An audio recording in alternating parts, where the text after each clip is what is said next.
welcome back, ladies and gentlemen, into Nations Cup. My name is Bahamut. On the left-hand side, we have Ukraine. On the right is going to be Poland, and we are in our second best of 5 of the day. This is going to be Dragonshire as map number 1. Sorry, I completely looked at it, then I forgot about it. I heard it. We do have bans coming out as well. Looks like the side of Poland banned away Sky Temple, and Ukraine banned away Tomb of the Spider Queen. We're going into Dragonshire for this next map, and we'll see what's going to happen here. I'm excited. As also a reminder, all of the bans and stuff, or all the hero pick bans have been reset, so those are no longer available. Or excuse me, all heroes are up and available. There's no bans to worry about outside of the bans at the top of your screen. So we'll see what's going to be happening here for map number 1 in the second best of 5. As a reminder, we have another best of 5 after this one. It'll be France versus Sweden. And then later on today, we have got the North American qualifier that is going to be taking place at 11 a.m. my time, which is roughly 4 hours from now. About 4 hours from now. So hopefully our this best of 5 and the next one lasts us the full 4 hours. That'd be nice. That'd be really nice if EU ends right when NA starts. That would be very convenient for me. Well, teams taking their times for the bans, trying to consider what they want to get rid of for this map number 1. We'll see Ukraine getting rid of a few healers. Poland will be getting rid of what? What does Poland not want to deal with right now? Lucio, Brightwing, Sylvanas. Genji or Blaze are always considerations since they don't have first pick priority.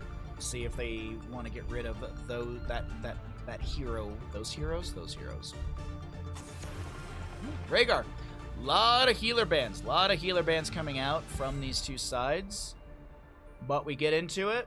And Ukraine, how do they want to start their draft? As I had mentioned, Blaze, Genji, both up and available. Both really good for a map like this. Like tons of value from rotations from Genji to be able to jump into the top lane for the ganks. Blaze overall just holds the lane, but of course, Dahaka is a fantastic solo laner, and it's going to be the priority from the side of Ukraine. Poland, though, what will they snap in their 1-2? Gonna grab the Hogger and the Genji, so no Blaze priority from either side. But we will see some fun solo laners there. We haven't seen a Hogger in quite some time. He's been banned away in a lot of our games. So this is going to be exciting to see with the Hogger Genji. Next two picks from the side of Ukraine. Before we get into our ban phase, let's see. Do they go double global with the Falstad? Falstad's fairly good on this map. A lot of good corners, corridors, and such to push people into with Gust. But instead, it's going to be a Junkrat and an Anduin. All right. Displacement, control, lockdown, a lot of boxes being checked by Ukraine. Very, very happy with their draft so far here in Dragonshire. As we get into another ban phase, probably going to see some tank bans here. Feel like this is going to be a lot of tank ban priority. What do they not want to deal with here? There's a lot of synergies with Anduin, Muradin, Diablo, heck, even Garrosh as well. And there's going to be the Garrosh ban on top of the Rhaegar Sylvanas from the side of Poland. Ukraine with one more ban. Makes a lot of sense with the Garrosh toss. They don't want to get the Genji displaced even further, and then he has to burn abilities just to get away from the enemy. Diablo ban. No priority onto Diablo from the side of Ukraine. I was actually thinking they were going to go into Diablo, to be honest. Ooh, maybe they're going to be going Stitches? Stitches on the side of Ukraine on Dragonshire. Not bad whatsoever. Very synergistic with the composition that's already been built with Junkrat and Anduin. Chastise, Chattering Teeth. Now, a Nubarak will be picked up here. A Nubarak is considered a sort of a counter to Stitches because of the beetles that he can spawn, so those beetles can get in the way of the hooks. So we'll see if the Stitches is considered here. I just think it works with the composition. I'd like to see it. I think it's great for Dragonshire. But still, like, Joanna's up and available if they just want to grab a strong, well-rounded tank that can have an extra cleanse at 10 if they want to go Falling Sword. It's going to be Muradin Greymane, okay. Muradin Greymane, so they've got good dive and burst lockdown as well. I gotta say, Ukraine's got a beautiful draft. I think Ukraine's got such a fantastic draft here. Hogger, Genji, Chromie, a Nubarak. Gonna need a healer for the side of Poland. What do they want to heal with? It's going to be Uther. More stuns. I was actually thinking, I was like, oh, I wonder if they're going to consider an Uther for stun, for just rapid stuns. And yes, they do. Wow, a beautiful draft from both sides. Very, very happy with what we're seeing here from both teams. Let's go ahead and start our prediction. Which team is going to be winning? Dragonshire. We have got Ukraine versus Poland.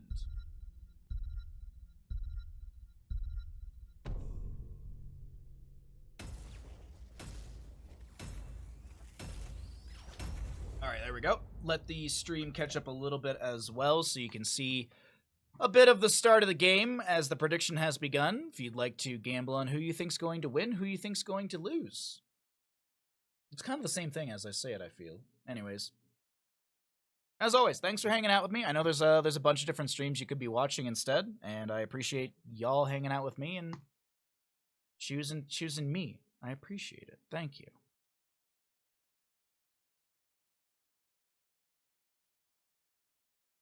$10K on Ukraine. Let's go. On the left-hand side, we got Ukraine. Iscorp playing the Greymane. Ara on the Dahaka. Holpaka playing the Junkrat. Blu-ray on the Anduin. And Den playing the Muradin. To the right-hand side of our map, we're going to be looking at Poland. We got Itrex on the Genji. Twice on the Anubarak. Lavakol on the Uther. We've got Alvarez playing the Chromie and a spinning Rai on the Hogger. There's your mid lane. Look at it in all of its glory. You can see the level 1s as well, and we'll get into it. Ooh, Muradin going Perfect Storm. Really? Muradin with Perfect Storm at level 1? Okay. I am surprised. It is considered the weakest of the level 1 talents. Anduin will be going even-handed blessings. Dahaka is a thick boy. Stormbolt right into Junkrat, or into the Hogger, who's going to immediately... Oh my god! First blood. Also, Junkrat going tricky shuffles. Ukraine is going a lot of... I wouldn't say, like, weird, but just... I don't see these talents at level 1 very often. Viciousness is pretty standard if I'm not mistaken. And, like, tissue regeneration isn't crazy. Like, Dahaka's level 1s, all 3 of his level 1s are fantastic. It's just, on a map like this, he's just going to be a beefier boy. He chooses to be beefy. I'll take that action! You think yourself worthy to wield the Dragon Knight's power? Prove it. Take control of the well, I'm sorry, just that initial kill kind of threw me off because it was Hogger of all characters. You usually expect them to be able to get away so easily. Chromie will be going into the slow, if I'm not mistaken. Yeah, the chronic conditions here. Smoke weed every day. Chromie will be poking over the wall with a few dragon breaths, looking to build up stacks on the deep breathing level 1. The invade into the camp. Ukraine's going to try and grab this. Dahaka with the brush stock in. He will not land the drag. Leap of Faith pulls Iscorp out of the fight. But the Greymane, he kind of wants to go back in for this. Dahaka doesn't have level 4, no Lurker Strain. Dahaka should die here. Tower Shot, actually, over the far side of the wall will take him down. Keep in mind, Dahaka did use Brush Stock to be able to jump into this fight, so he's not going to have that for the next 54 seconds, so he's going to have to meander his way all the way to top, and that's actually going to be Greymane making the rotation to grab this experience. Ukraine with a little too aggressive of a invade onto that camp right there, as Uther, I was just about to mention, I was like, why is everything on fire around Uther? Because it was level 4, but Concussion Mine splits the Chromie away, chastised from the Anduin right to her face, and Alvarez will go down, but Greymane will be traded in the top lane. Looks like a Nubrak Genji dove over the wall and found the kill. Top lane has great siege continuing, but the Holy Fire is what I just wanted to mention really, really quickly for the Uther. Deals 16 damage per second to nearby enemies. Basic attacks against enemy heroes increase this damage by 20% for 3 seconds and can stack up to 3 times. So that's a 60% increase on 16 damage. Someone's got the caster math on that one. I guess you could do 50% and then you could just kind of like chuck a little extra in there for 10. So it's probably like what? It's like 8, 9, 10 extra damage. It's like 20, 25, 26 damage with the max increase. Excuse me, sorry. Missed the mute. Gush Mine gets Junkrat out of the bottom lane. Does it actually show the stacking on Uther? I don't think it does. No, it doesn't.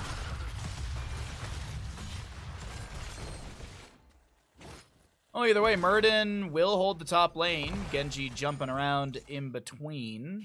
Oh, my bad. I was looking at bottom lane on the minimap, and I was like, no one's going to die. Didn't see the Junkrat health bar falling rapidly as it's 2-3 kills. Greymane jumps onto twice right here on the Nubarak. Uther step. Oh, that's a dead. Yeah. Well, 3-3 in kills. Trades back and forth. Uther going to be going into Guardian of the Ancient Kings. Guardian of Ancient Kings. God forbid I add an extra word into a talent tier. Murden going full Stormbolt build. He's got the Sledgehammer at level 7. No. I mean, there's no other. I don't think there's a Sledgehammer talent at level 7, excuse me. Sledgehammer at level 4. He's got heavy impact at level 7. My brain's all over the place this morning. I do apologize. Drag from Dahaka will connect onto this Hogger.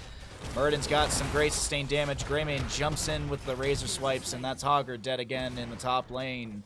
Chromie will be going into Temporal Loop at level 10. Level 8, realistically, but doesn't matter. 10 seconds on the Hogger, and with a wave available on top, this is 4 members pushing hard into the top lane fort. Not the most prioritized wave, but Ukraine says, hey, we got a kill, we got a wave, let's get some siege.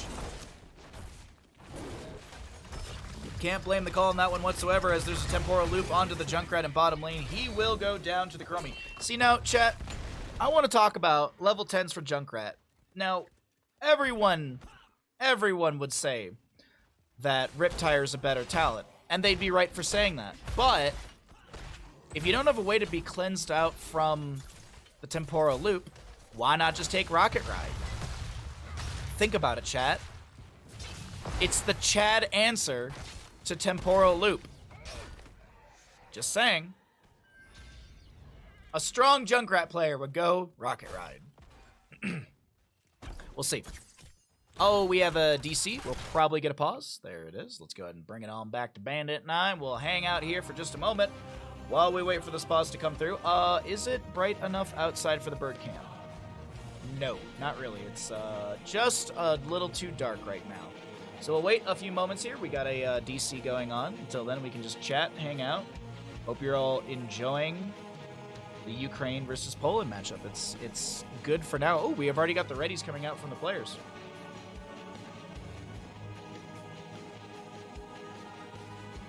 Baha Imba strats? Imba?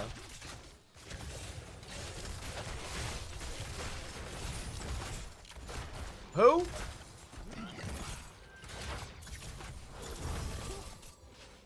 I love Rocket Ride with the Uther stun combo.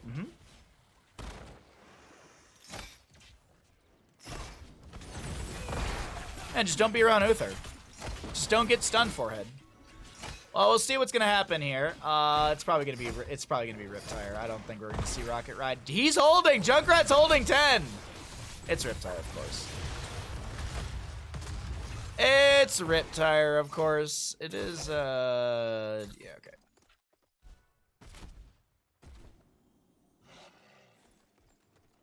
Well, we're back in the game. We're just hanging out. This looks like it'll be an interesting series. I'm hoping it will be. Excuse me. As I had mentioned earlier, we do have France versus Sweden coming up next. I think that's kind of the marquee matchup of the day, in my opinion. A lot of good players, two really, really good teams. Bottom lane, goodbye, Junkrat.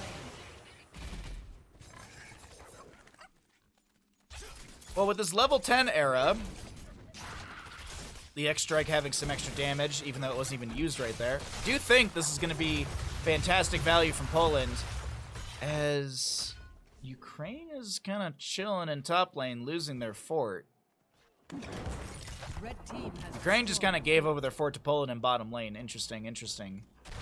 Nubarak burrows into the bush to try and catch the Greymane. Will not be able to land. That's a drag from Dahaka. Shockwave from the Hog. A Divine Shield coming out onto the Nubarak, as well as a new Dahaka has to burrow into the ground. Extract from Genji to avoid the isolation. Little leap of faith onto the Greymane, but he was already in a good position. Riptire from Junkrat connects onto a few.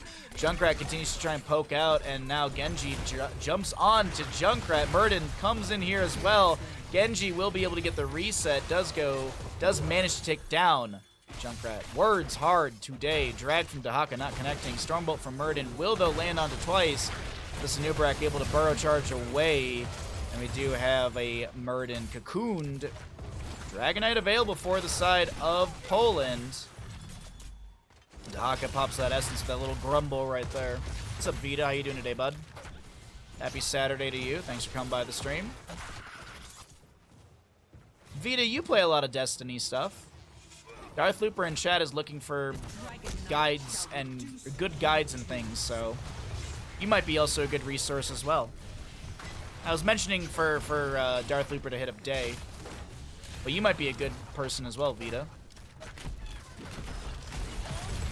Kick on to the Greymane as he's going to be down to a third of his HP. And runs right back in to start dealing with his Dragonite. We've got a fight still breaking out in mid. Temporal Loop onto the Muradin. He's not really phased by that one, able to back away. Another kick onto the Greymane forces him back to the bottom lane keep areas. Poland does have 13 talent here, trying to take down this mid lane fort as well. Dragonite expires, Muradin Dwarf tosses in, he's got the heavy impact from 7, and Muradin gets shredded before he even can get value. That is a Riptire cleared out before it explodes, and wow, Poland just shutting things down post level 10 here. Nice combo, nice kill, double kill for the side of Poland as Ukraine needs to back away in mid. Day is better than you. Well, we knew that. I wasn't sure. I know you play a bit of Destiny. I see you tweeting about it, so that's why I was like, oh yeah.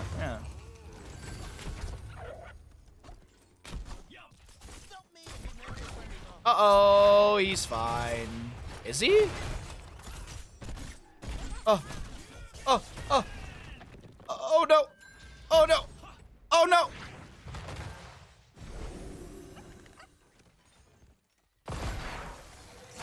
What do you think the comms of Ukraine are? Do you think it sounds a little bit like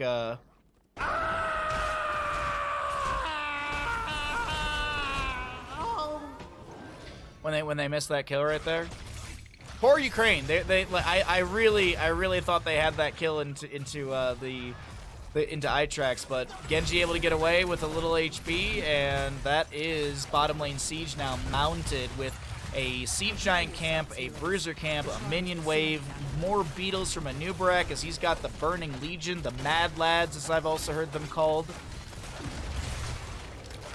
And no 16 talent tier advantage, but still like a talent level lead over the side of Ukraine. Ukraine wants to take the fight before 16 talent tiers hit. Drag from Dahaka not connecting. Greymane inside a cocoon. That's a leap of faith from Anduin. Dahaka with a whole lot of healing over time. That's a fantastic shockwave from the Hogger. Almost getting the kill. Genji needs this. Shurikens to the face. That's a kill into Dahaka. Sand falling from the sky. Hogger might have saved Muradin from taking critical damage from that sandblast with a staggering blow. But top lane, top lane, top lane. They gotta leave. They gotta deal with this. Look at how many minions. Look at all of these knights. Look at them slap their way through the top lane. It's gonna be GG if they don't defend this. So Hogger's here. It's no big deal. You just play a lot of Destiny.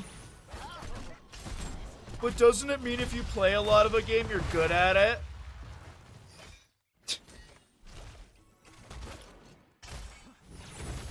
How many hours do you have in HOTS? Oh, easily over thousands. Oh, you're good? No?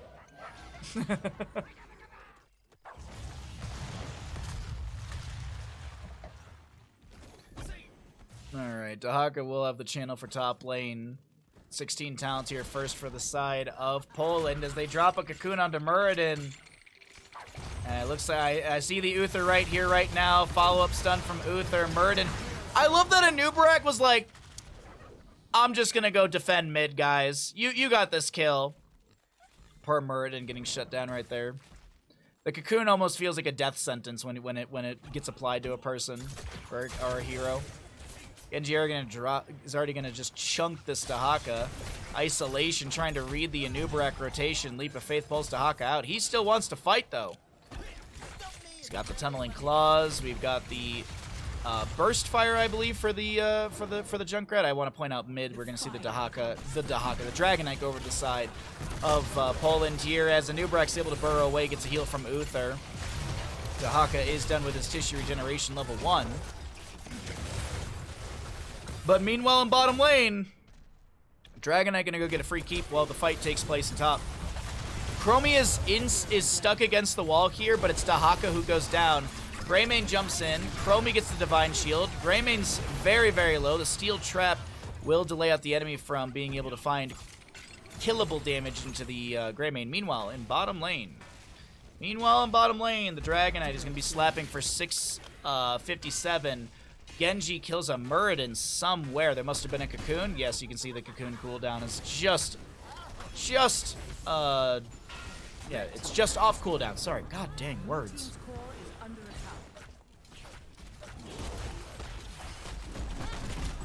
This will get scratching on the core.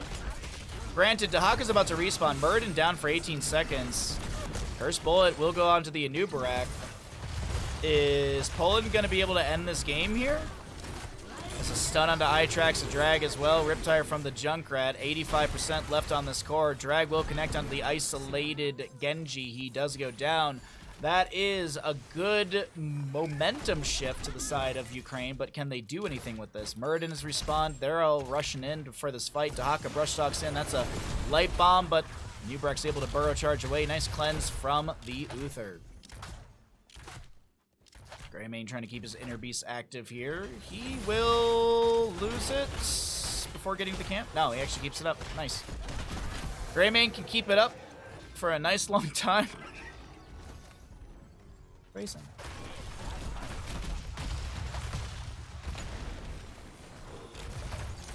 Alright. Looking at the Hogger in the flank position. No 20 talents here. Genji dead for the next 9 seconds. Big concussion mine. Anubrak getting chunked here. Gets the Divine Shield from Uther. Temporal Loop, though. Double stun. Leap of Faith. Greymane. Oh, the extra Leap of Faith doesn't work out. A little mistiming, I think, from Blu-ray on those Leap of Faiths to try and save the moment. What's up, Last? Good to see you, bud. Now there's the Cocoon, and as I say, the Death Sentence. I do think that is going to be Poland ending the game through bottom. I mean, they got the double kill. You don't need Dragon Knight. You don't need to wait 20 seconds. You don't need to channel it. Just go core. Just go core, take map number 1 in our second best of 5 of the day. Ukraine put up a really good fight in the beginning of the map, but once 10 talent tier hit, this composition popped off. Team kill. Once 10 hit with that Cocoon, just GG's. GG's. Poland looking real dominant in this series here.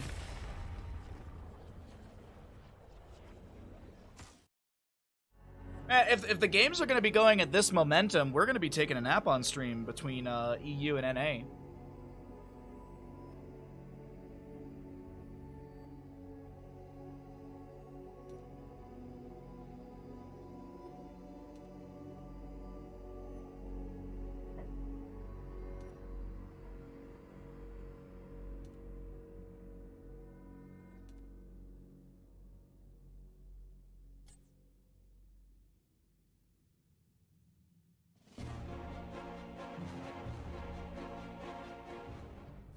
Welcome back into Nations Cup, everybody. My name's Bahamut. On the left-hand side, we got Ukraine. On the right is Poland. We are in our second best of 5 of the day. Thank you all for joining me for this series. As I had mentioned beforehand, heroes like Dahaka, Junkrat, Anduin, etc. have been played in the previous map, so they are unavailable for this map number 2. And of course, we have our bans at the top of the screen. So let's see what happens here on Battlefield of Eternity. Will we get any unique heroes? Will we just get some tried and true immortal race heroes like Hanzo, Raynor, stuff like that? Or are we going to get anything unique? This is going to be a fun little map. Is it going to be healer priority bans? That's the other question too. We've seen a little bit of that in the previous series. Oh, no, no, no. Just Lucio and Sergeant Hammer. Just getting rid of the things they really don't want to deal with on the side of Ukraine. Okay, no, there was one series last weekend that was a 3-1. Okay. I was about to say, like, have we had a 3-0 only so far? No, we did have one series that did go beyond a 3-0 last weekend. So we'll see if that'll be the case today. See if that'll be the case, if players can have if we can get ourselves some competitive best of fives. Right wing Sylvanas, Lucio, and Hammerband away. Blaze is still up and available. Genji was played previously, so we won't see him. But Blaze is a fairly safe first pick for a team. Doesn't show your direction. And just overall, just a well-rounded hero for stuns, wave clear, team fighting. What do they want instead of Poland? Muradin was already played, right? Yeah. Muradin was played by the side of Ukraine with the very weird auto attack build. Rhaegar Vala, I do not hate whatsoever from Poland. That's a really good 1-2 start. Joanna is up and available if they want to grab, right? Joanna? Yeah, Joanna's up and available. You could grab Joanna for a blind onto Vala. You could actually consider doing Joanna Cassia if you want to go double blinds at the start. No, they want the Hanzo before it can be banned away. And a Malfurion. Alright. That still leaves a main tank and some sort of other... Well, I mean, it doesn't have to be. It could be Hyper Carry Hanzo. We could see a Thrall. Honestly, a Joanna Thrall wouldn't be awful for Ukraine. I actually kind of like a Joanna Thrall. That'd be kind of fun to see. You get the sort of bruiseriness or the brawleriness of Thrall in the fight. Diablo to be banned away. Okay. Don't want to deal with his dive potential. When it comes to tanks available, Arthas, ETC, Garrosh, Joanna, Mal'Ganis, Maze, Stitches, Tyrael, and Varian are all up and available still. Sergeant Hammer banned away. Because she's a tank. Get it, chat? Y'all cozy today. Y'all nice and cozy. I can't blame you. It's 7 a.m. on the West Coast, so I think a lot of the West Coast viewers are probably still sleeping. I'd probably say the vast majority of our viewers are probably still sleeping. It's only 10 a.m. on the East Coast. Yrel, Diablo, okay. I'm honestly unsure what they want to go into here. Rexar and Li Ming. Okay. Rexar does have, I don't know if they'll do it, but he's got the fun ability with the flare at level 1. It's got a 30-second cooldown, which is an active cooldown, meaning the moment you use the ability, the cooldown starts, and it's got a uptime of 30 seconds. So basically, flare, you can just chuck it off cooldown, and you have constant vision. We chill. Hey, can't blame you. Joanna? Thrall, give me a Yo!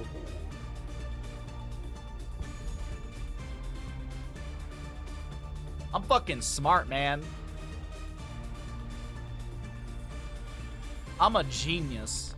Look at that. Look at me looking in the crystal ball and no, I mean like it's really good for the composition on a map like Battlefield. You have Sundering, which is good displacement, or even Earthquake just to slow people down. Malfurion plays well into that already. There's a Garrosh. Okay. I love the Ukraine draft, excuse me. I love the draft from Ukraine. If I was able to bet, I would be a Ukrainian betting man. 4 p.m. here, but it's nice weather. Finally, like the third time this year. You're very smart. Thank you. All I wanted from chat is just tell me I'm smart. Tell me I'm smart and I'm pretty. And that my butt looks good in these leggings. Let's go ahead and start a prediction as we've got map number 2 going over to the side. Or excuse me, starting out here. We're going to Battlefield of Eternity. We'll see who's going to be able to take this.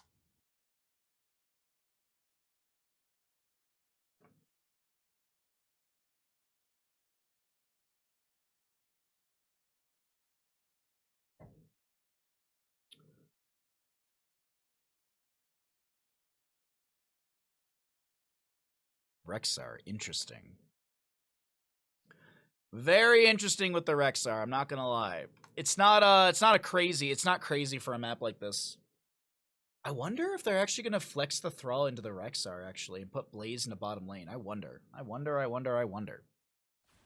On the left-hand side of the map, we're going to be looking at Ukraine. We have got a Hanzo played by Hopaka, Den on the Joanna, Blu-ray playing the Malfurion, Iscorp on the Thrall, and Blaze to be played by Ara. No, we've got the Thrall going bottom lane, it looks like. Over on the right-hand side of the map with a top lane, Alvarez on the Li Ming. Misha to be played by Misha. Rai on the Rexar with a proper team mount. We've got Twice on the Garrosh, Lavical on the Rhaegar, and Itrax to play the Vala. Vala going into the Q build. Oh, it's a Crash Lightning Thrall. We got Crash Lightning. That's the content you log into. You're welcome. You're absolutely welcome. What's up, Desert? Happy Saturday to you. Hope you're nice and cozy. That French toast looked pretty good. Hopefully it tasted delicious. No flare for the Rexar at level 1. Iscorp going to be thrown around. Can he get a stack on Crash Lightning from all of this? Can he get a stack on Crash Lightning? Yes, he gets one! One stack on Crash Lightning. One stack for the Vala as well. Hanzo going to go Simple Geometry at level 1. Blaze with the Neuro Stim Pack. Hanzo getting a scatter or two here and there in the top lane.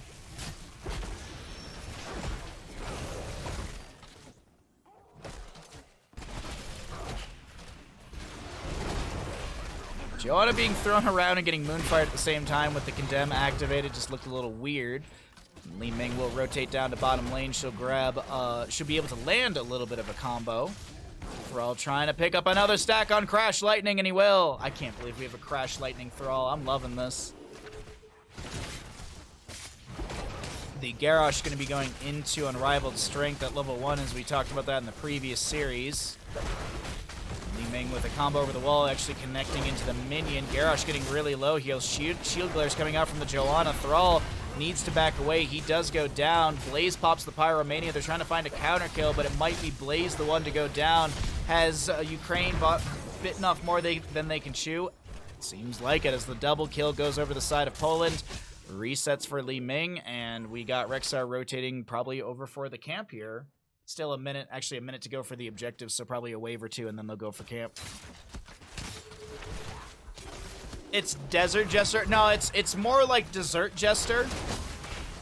For those of you don't know, Desert Jester is actually a pastry chef.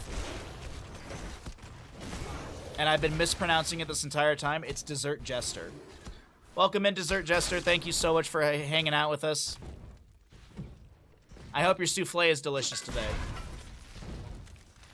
Rexar with the Hunter-Gatherer at level 4. Li Ming going to be going Triumvirate. Nothing out of the ordinary, really, to note. We're going full questing. We're going full questing for Thrall. We've got Shando's Clarity for the Malfurion at level 4 as well.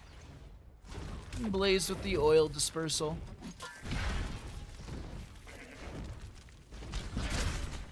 Hanzo rotates up here to get a quick, or a faster clear onto this camp before the enemy can maybe do something about it, and actually the enemy's going to be in bottom lane just clearing out the camp that was grabbed. No, actually I lied. They're going for the first half of the Immortal phase very fast. Dear Lord, Poland is going to be shredding through this. Alright, nice Immortal race. See how the fight breaks out here.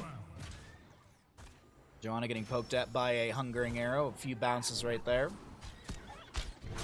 Hanzo with a scatter as well. Thrall getting some more stacks on the Crash Lightning. Tries to get a stack on his Frostwolf pack, but can't land.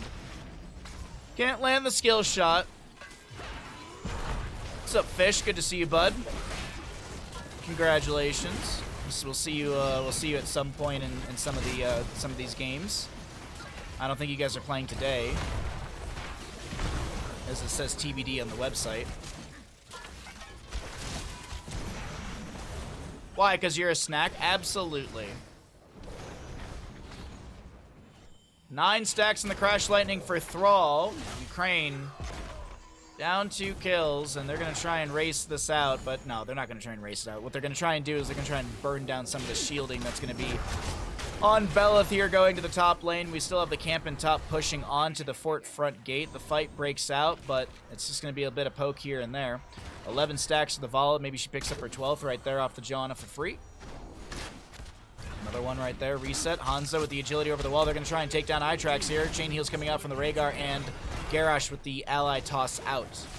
Nice root. Indomitable pop before the sleep comes through from Malfurion's Emerald Dreams level 1. Den low on the Johanna, doesn't have well available, not for... Actually, they just tapped well. I didn't think they had it off cooldown since it was an instant click. Sidesteps the Arcane Orb from Li Ming as Blaze and Rexar will be in the bottom lane. Vala vaulting forward, getting Hungering Arrow resets as the Li Ming pokes in with those large orbs, those big balls. And Bella does not take down the top lane for it, but the minion wave is still here. Vala vaulting around. She's looking for the stacks over the siege as Li Ming trying to angle some of those arcane orbs in. Johanna takes that one to the face. Hanzo finishes out simple geometry. 10, 11 stacks for the Thrall on Crash Lightning. He's got 3 on his Frostwolf pack as well. Blaze did rotate up into the top lane to try and find a kill as Lavaco will reset on that Rhaegar. Blaze having to rotate back down to bottom lane. Rexar and Misha will push onto the gate a little bit here as we've got our 10 talent tiers on the horizon. You know the dealio, chat. We're going to cycle through those other numbers. Get an idea of what the damage, healing, and experience looks like in map number 2 in our second best of 5 of the day.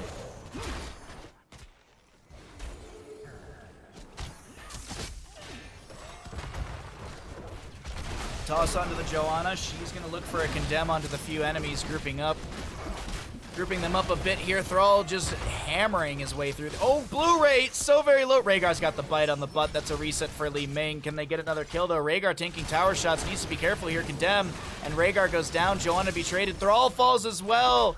And it's Li Ming with some resets. Thrall, Frostwolf pack will be back down to 0 as they go for the top lane keep. Fort Blaze.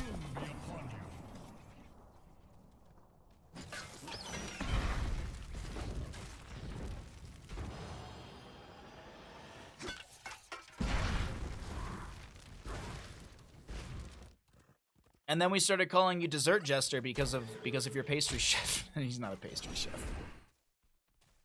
10 talent tier for the side of Poland. Let's go ahead and see what they're going to be picking up here. I'm assuming it's standard across the board. I wouldn't think we're going to get anything crazy here. Warlord's Challenge, Boars, Wave of Forest, Ancestral. I'm assuming it's going to be Rain of Vengeance for Itrax. Maybe we see Spinny Shooty Shot. We could see Strafe. That's a Warlord's Challenge onto the Malfurion, and god dang, he had healing over time and everything applied, but that health bar just got shattered. It is going to be Spinny Shooty Shot for the Vala. Strafe picked up for her. And we'll see Belith going into bottom lane with a fairly strong shield as well. Vala vaulting around here, looking for some extra stacking. 27 on Itrax right now. Let's do some caster math, chat. 162 damage plus 207. We're at 369 damage. Very nice. On the first hit, then you have additional bounces on top of that. But that first hit dealing a good chunk of damage. Hanzo. Now this is pod racing. Arrow gonna go a little wide of the enemy, and we continue to see what the side of Poland can do into the Ukrainian fort in bottom lane. Blaze uses Pyromania, drops down the bunker, twice is on the far side to get the challenge immediately with the Warlord. Ancestral healing comes through onto Li Ming just as the reset will arrive as well. Thrall goes down, losing any stacks he had on his level 4 Frostwolf pack. Misha thrown into the fray, trying to get a stun here. Tower shots from the fort. Oh my god, 25 HP, but the scatter comes through. Hanzo able to take down the Garrosh. We will see a reset for Li Ming as she is gonna... Actually, it's Rhaegar gets the bite on the butt right there. Bel's still sieging. Bel's still sieging. Rexar and Misha have gone to top lane. They've got 18 out of 25 stacks on the Hunter-Gatherer. 19 actually. Picking up another regeneration globe here. And the 13 talent tier as well.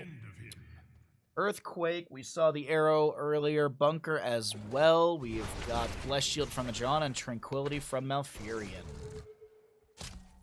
Imagine getting a bear thrown on you. Yep. That's honestly terrifying. I posted on Twitter yesterday the new bear that's in our neighborhood. It was funny. I was talking to one of my neighbors about the bears, and he started using the names that there's one bear I named Simon. It's got a yellow tag in its ear, and there was a new bear that I saw yesterday, which is more of a black bear. It doesn't have any yellow tags or anything in its ear. So I was like, oh, we gotta name the new bear. So I was like, oh, fart cakes, and it was so funny because I was talking to my neighbor about it, about the whole thing yesterday, about the bear climbing up the tree and all that. And I say the name Fart Cakes for the bear, and my neighbor, without even missing a beat, just continues the conversation. Like he's like, that's the name, okay. He didn't take a pause. He didn't take a beat. He was just like, all right, Fart Cakes, cool, dude. I'm telling you, I'm gonna get the neighborhood to start using all these names. It's gonna be fantastic. Boars unleashed by the Rexar. Should be able to connect onto the Thrall. He's trying to back away. Actually, no, the boars expire from just traveling a little too far. Rexar Misha, excuse me, gets the stun onto Den. Joanna able to tap well and back away.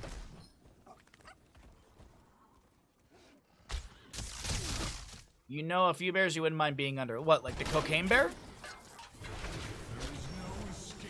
Uh-oh, bye Hanzo. No? Yes? No? Wow, Hanzo alive. Lands the Dragon's Arrow. And Itrek gets an Ancestral Healing. Misha's the only one to go down. Blaze gets an Arcane Orb as he gets the Jet Propulsion right into Garrosh. Vala will fall as well. Did they just need 13? Did Ukraine just need 13 talent tier or what? Hunter-Gatherer finished up by the Rexar twice. He's going to pop the Indomitable. The Blessed Shield from Joanna. Huge Condemn as well. Hanzo trying to find the last little bit of damage into Garrosh. Joanna's so very low. Has to use Iron Skin again. And Garrosh lives. 11 seconds on the Vala. We're not even in the halfway point, but Hanzo's got some good scatters coming through, and that will be halfway favoring the side of Ukraine. Okay. Misha found in the bush by Blaze. North-south positioning for the Immortal race here as we have Vala back into it. 3 to 10 in kills, 13 to 15 in our levels. Things are they're trying to turn it around on the side of Ukraine. They need a couple good kills here. Blaze in a flank position. I think he was scouted out by the Rexar. Yeah, there's the retreat ping. And we're in defensive positions for both sides. Though I do want to point out, the longer this goes, the better it is for Poland, because they've got Katas in top lane pushing onto keeps. Onto the keep.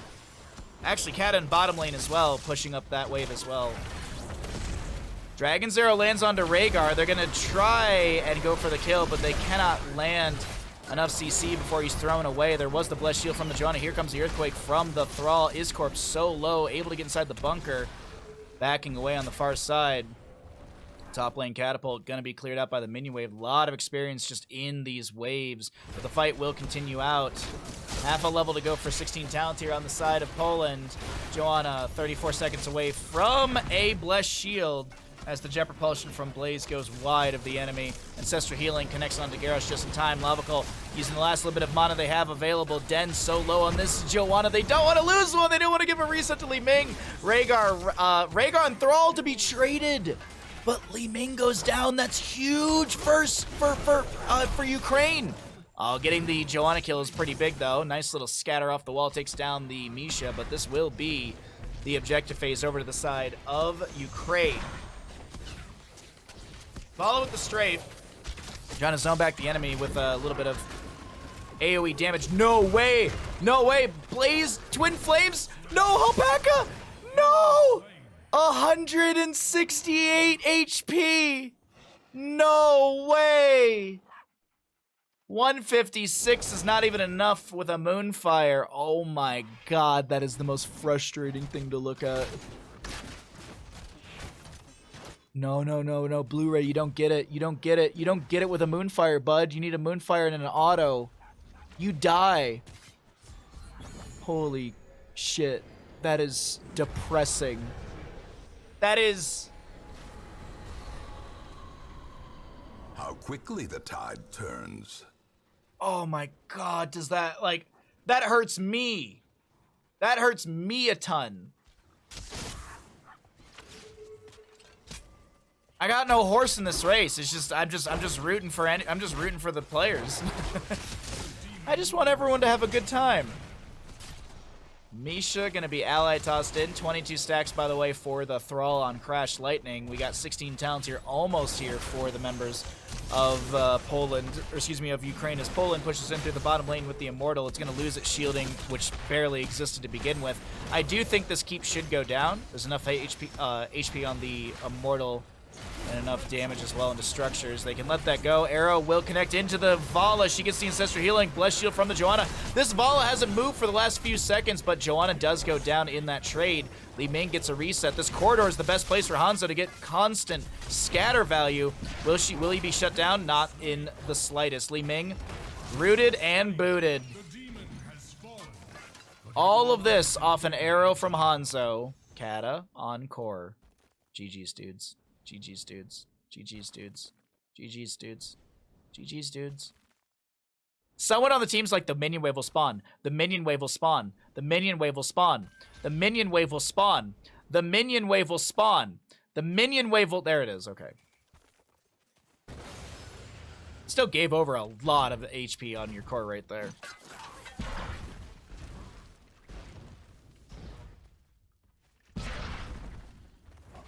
Dualda, how you doing today, bud? I think I said your name right. Sorry, I've been up since 3:30. I'm surprised that I'm still going strong.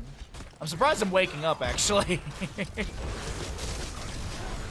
Jet propulsion right into the Vala. The Blessed Shield from the Joanna to follow up as well. Vala is able to get ally tossed out, but Garrosh does go down. Meanwhile, Hanzo, oh my god. I thought Hanzo was dead to rights right there, but not the case. He gets, actually bunkers down from Blaze. Can Iscorp get inside? No. Misha maybe going down? Nope. Jet propulsion does connect into the Rexar. Shield glare. The scatters are not going to be good enough. They want the kill under Rai onto the Rexar, and they find it. Oh my god. Ukraine, let's go. All right. Can Ukraine get it this time? Root. Good scatter into Itrax. Forces the Ancestral Healing.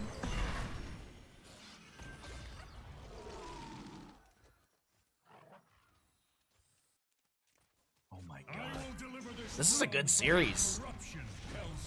Even if this is a 3-0, this map right here, this is a great map. You won't complain, it's HOTS. Thank you, I appreciate it.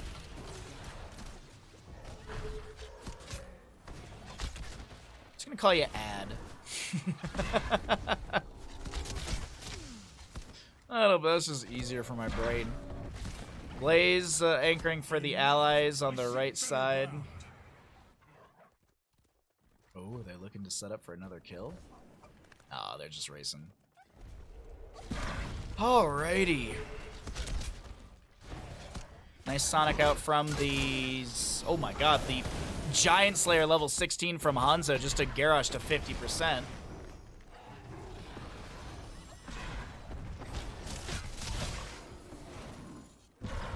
Twin Flames over the far side once again. Get some vision. Poke at the Immortal.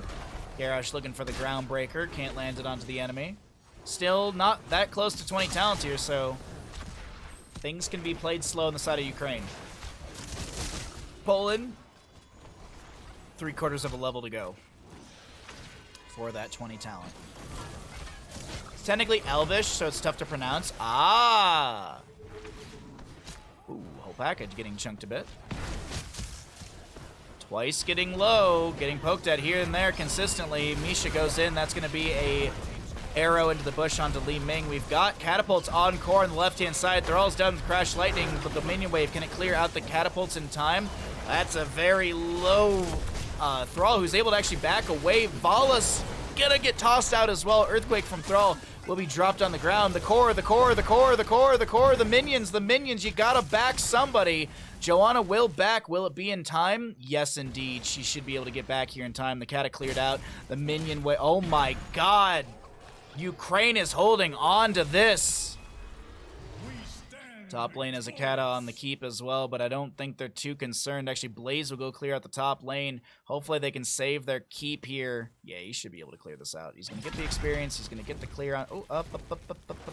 He does. All right, we got a Larian in the bottom lane dealing how much? 958 standard damage, nearly 2,000 damage into structures, as we have got a Larian here pushing the bottom lane. Blaze and Joanna joining in. I feel like this is Ukraine going all in for the end. Am I getting any, are you getting any sleep? Oh, I got sleep. It's just I got up at 3:30 today to start doing the casting.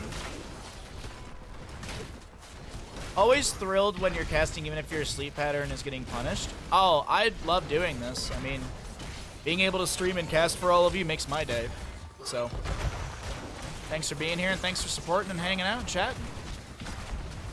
I know there's a lot of people lurking. It's early. It's a nice, cozy Saturday.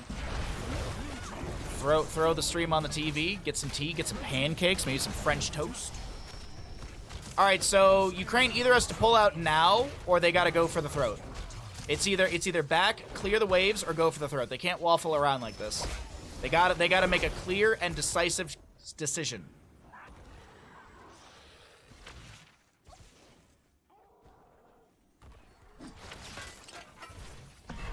We're waiting to see what's gonna happen here. 20s on both sides, but no play for sorry, I'm tensely watching everything here. Boing. A lot of vision granted by that one hungering arrow. Did see the Malfurion, the Blaze. Damn, you're hungry. I bought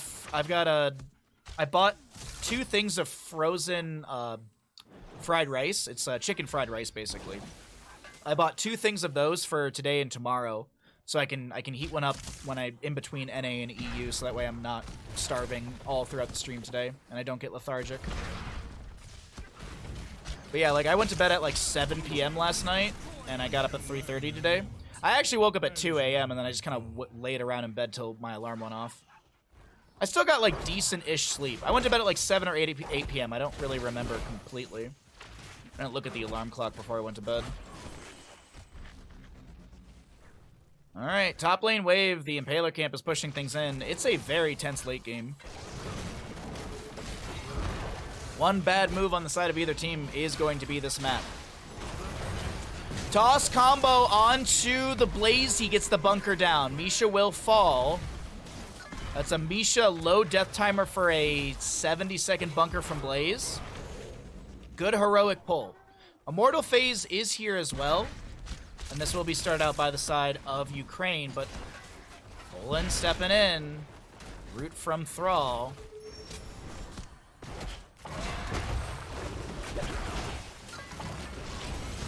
Jet Propulsion does not connect from Blaze.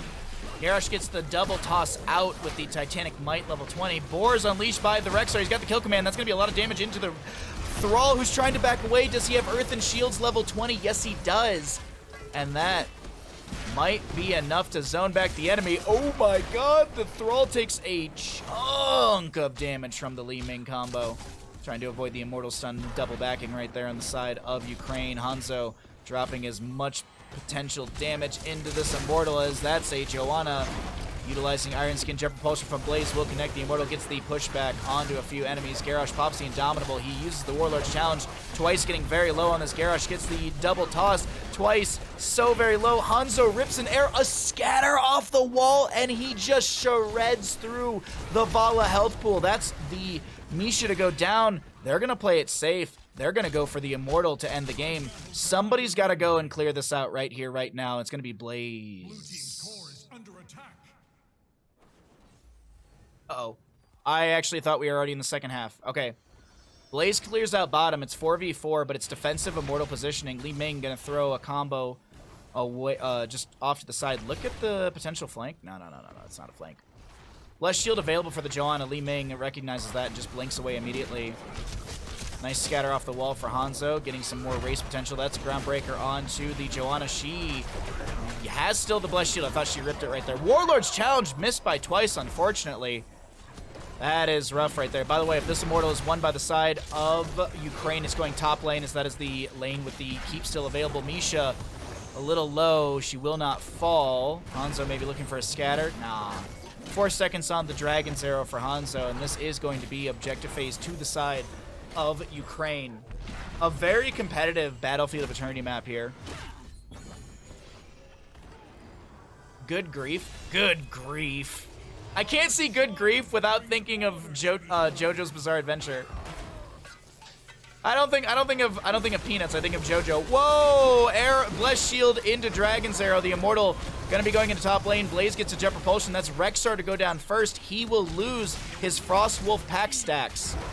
Warlord's challenge onto the Joanna. Vala trying to find the Hungering Arrows to get the kill, but it does not work out for her. Lava going down on the Rhaegar. Hanzo with the scatter. Oh, one auto. That was a really beautiful Sonic arrow over the far side of the wall, and death timers are long here, but I really don't think, like, I think you just go core. They need the Immortal to start tanking tower shots. They don't want anyone to go down to Li Ming and give resets over to her, because that's the big thing. You don't want to give a bunch of resets over to Li Ming, because she could potentially pop off here. Malfurion goes down. Nah, they've got this. I don't think Li Ming gets the YouTube defense. It would be wild if she pops off and clears out the enemy and the Immortal, but this Immortal, I mean, the Immortal itself already is dealing how much damage? 2,000 plus damage into structures. This is GG, well played. Beautiful game. Beautiful game from both sides as we get the team kill for the side of Ukraine. 26 minutes later, 26 minutes and 2 seconds later, Ukraine claws their way back in map number 2. That is one of the best maps we've had for stage 2. Hands down, one of the best games I've got to cast for the EU stage 2.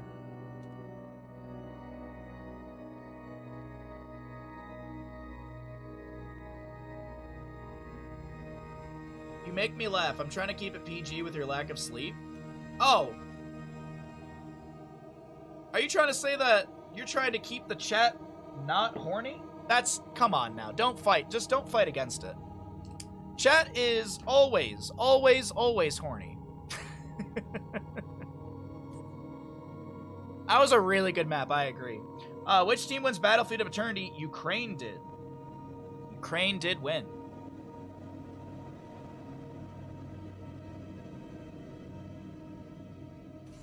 Welcome back, ladies and gentlemen, into Nations Cup. We have got Ukraine versus Poland. Thank you for the follow, Arctic Fox Tato. Arctic Fox Tato. I'm assuming it's like potato. Fox Tato. Anyways, sorry, I have not gotten a whole lot of sleep. Well, I did, but I've been up since 3 a.m. So it's a day already. We're 3 hours into stream. We got a long day ahead of us, an even longer day tomorrow. But we are going to be doing EU. We have the EU games today. We're in our second of 3 best of 5s today. After this best of 5, we're going to be getting into France versus Sweden. That's kind of like the marquee matchup of the day for me.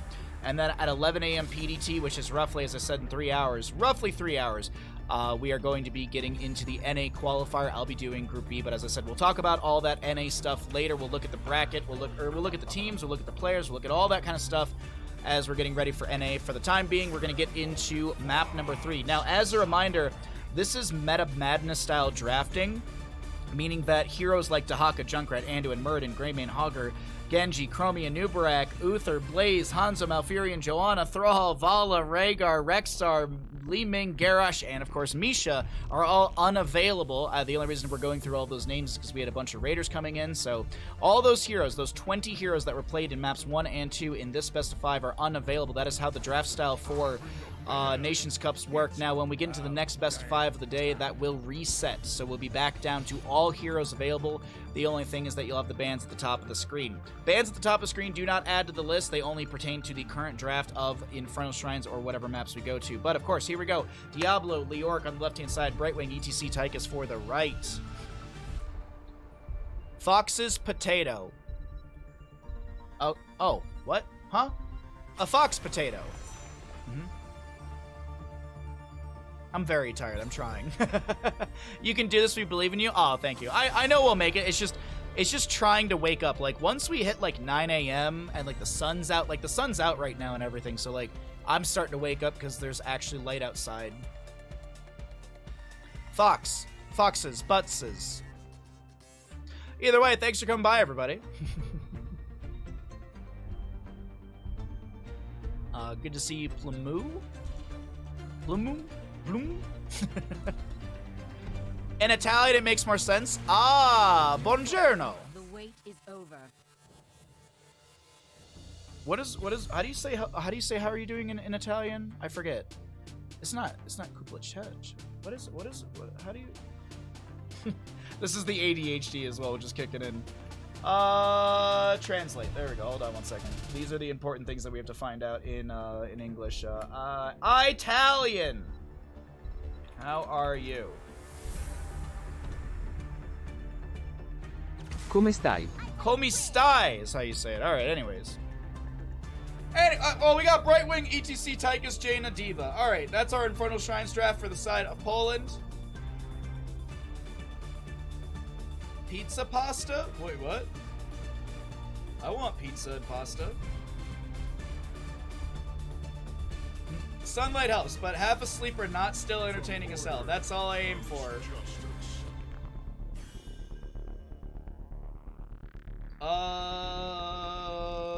E-build Alex Straza? Yeah, E-build Alex Straza for sure. E-build Alex Straza, and then late game, if you get to level 20, I feel like Ukraine's almost going to be impossible to beat. Almost. Almost impossible. Because there's a really good synergy between level 1, the Flames of Fury, I think it is. I don't think that's right. Anyways, Alex Straza's level 1 E questing talent synergizes later with her 20 Dragon Queen upgrade because of cooldown reduction on Dragon Queen, essentially. So late game, Alex Straza can be an absolute monster, quite literally, by being a Dragon Queen. Or she could just go into Live and Let Live at level 1. She can just go Q at level 1. She could go W at level 1. Alex Straza's got a pretty versatile build. She's just not prioritized that much, unfortunately. By the way, there's a gamble going if you'd like to get your gambles in, as we are in map number 3 and our second best of 5 of the day. On the left-hand side, we have got Ukraine. We have got Ara on the Leorc. We've got Iscorp playing the Cassia. We've got Den on Diablo. Holpaka on the Tassadar. And Blu-ray on the Alex Straza. To the right-hand side of the map, we got Poland. We got Alvarez on the Jaina. Rai playing the Diva. Levical on the Brightwing with the worst skin possible. Twice on the ETC. And iTrax playing the Tychus. Oh, she's going globes at 1. Interesting. More sustainability. All right. Diablo will go Soul Shield at level 1. Up against the Jaina makes sense. Power Slide from the ETC. That's going to be a lot of damage onto the Diablo. He gets a Shadow Charge right into the wall. That's a Force Wall from Tassadar as he's going to be beaming his way through the enemy.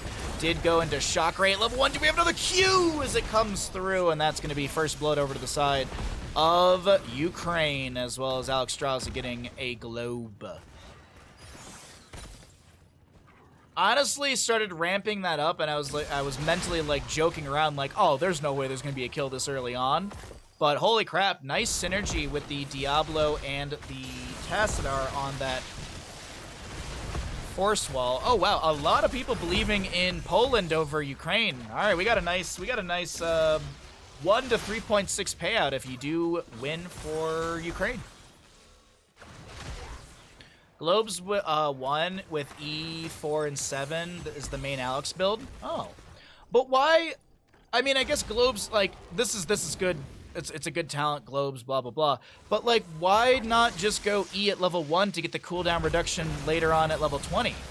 Because doesn't E at 1 and the Dragon Queen upgrade at level 20, isn't that like super synergistic? Because the E at level 1 gives you cooldown on Dragon Queen when completed. Or like, yeah, when the quest is completed and you land a E hit on an enemy that has the burning, you get cooldown reduction on your trait, which is your dragon. And then the level 20 for her gives that stacking in Dragon Queen form, so you're constantly getting cooldowns. E is a dead talent before 20. That's fair. That's very fair. It's just whenever I see Meat Bicycle play Alex Straza, and a lot of people play Alex Straza, they typically go for that E at level 1. Which I agree, absolutely. Like, E at level 1 is kind of... I mean, it's not... I mean, but you're still getting cooldown reduction throughout the game. It's not like it doesn't get value until level 20. Either way. It's just interesting conversation to have around it. We don't see a lot of Alexstrasza, so it's just fun to talk about the hero. ETC gets a nice power slide through 2 enemies. That might be a double kill for the side of Poland. Healing circle goes out. Alexstrasza tries to keep the Tassadar alive, and just will not be enough. A little bit of lag right there. My apologies. A little rendering lag. Oh, another little rendering lag.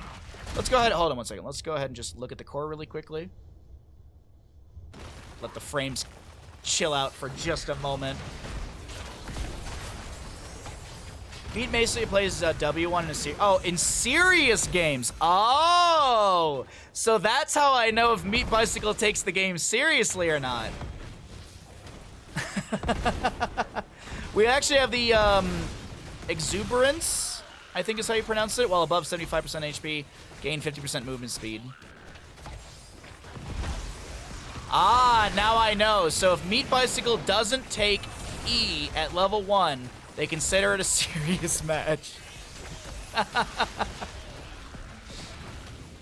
I'm gonna say that in a game one day, and they're gonna see the VOD and be like, "No, I took the game seriously. I just thought that would be a better talent for that game." Rai with the mecha explosion available on Diva. I'm surprised the mech didn't get taken down right there. We got a chase onto Leoric. I think he will fall. Tychus should kill him. Tychus should kill him. Tychus should kill him. There we go. But the Immortal will still go over to the side of Ukraine.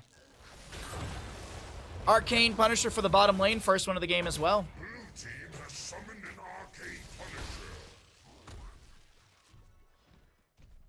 Alrighty, Arcane Punisher for the bottom lane. 50 stacks for the Tassadar out of the 200. ETC gets the power slide away. Diva dunks a mecha explosion to zone back the enemy. The Punisher dropping below 50% quite rapidly, and I do believe this will be Fort Front Gate to go down. That's probably as much as they get. I don't think they step forward. Oh, they are going to step into this still. Diva's got her mech back as she was putting some sustained damage onto the Leoric. Tychus in the top lane still soaking up. And will be a chunk of experience ahead for the side of Poland. Maybe a fight in bottom lane.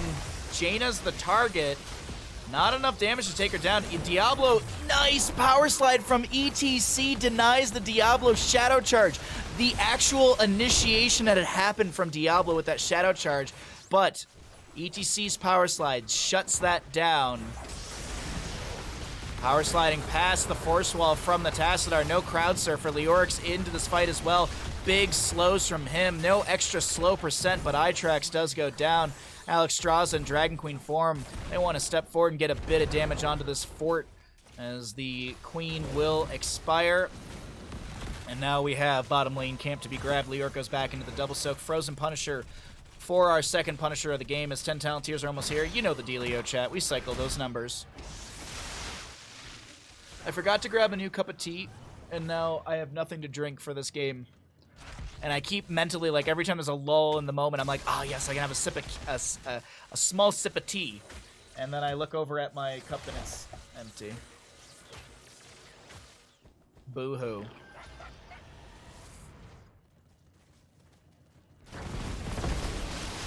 Tens here for both sides. Diablo's done with souls at 5 minutes and 55 seconds, and he hits level 10 at 5 minutes and 55 seconds, so... Souls available for the respawn. We actually have Lifebinder Alexstrasza. No Cleansing Flame. Diablo with the Lightning Breath. Ball Lightning Cassia. Tassadar Archon. Entomb Leoric. Nice check into the bush from the Jaina.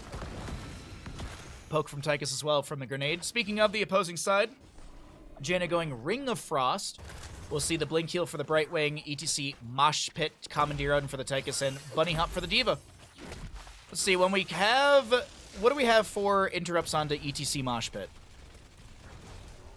Not a whole lot, honestly. Not a whole lot of interrupts on Mosh Pit. Gonna be honest as I'm thinking about it all. Not a whole... Not... Like, Diablo Shadow Charge, maybe? Does he... If Diablo Shadow Charges into ETC, does it interrupt or does Diablo just start dancing? I forget. Entomb onto ETC, will he just drop the Mosh as a defensive tool? Phase Shift from the Brightwing does come through. And a Soothing Mist as well. Brightwing, though. Ball Lightning. They're playing volleyball. 42 HP. Leoric is going to try and mop up the fight, but Brightwing gets the second charge. A Blink heal out.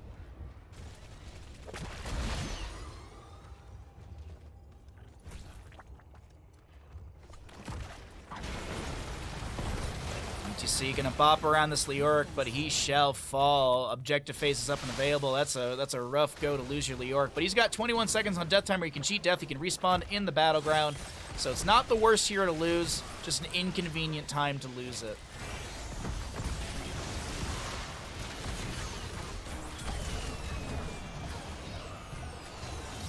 Well, we just found out the answer. Holy shit! Triple kill. Oh, we just found out the answer. Diablo always interrupts at max range, always gets stunned at low range. Wonky in the middle. Well, we just found out it was low range and it was wonky in the middle. Alrighty, well there you go. Found out the answer.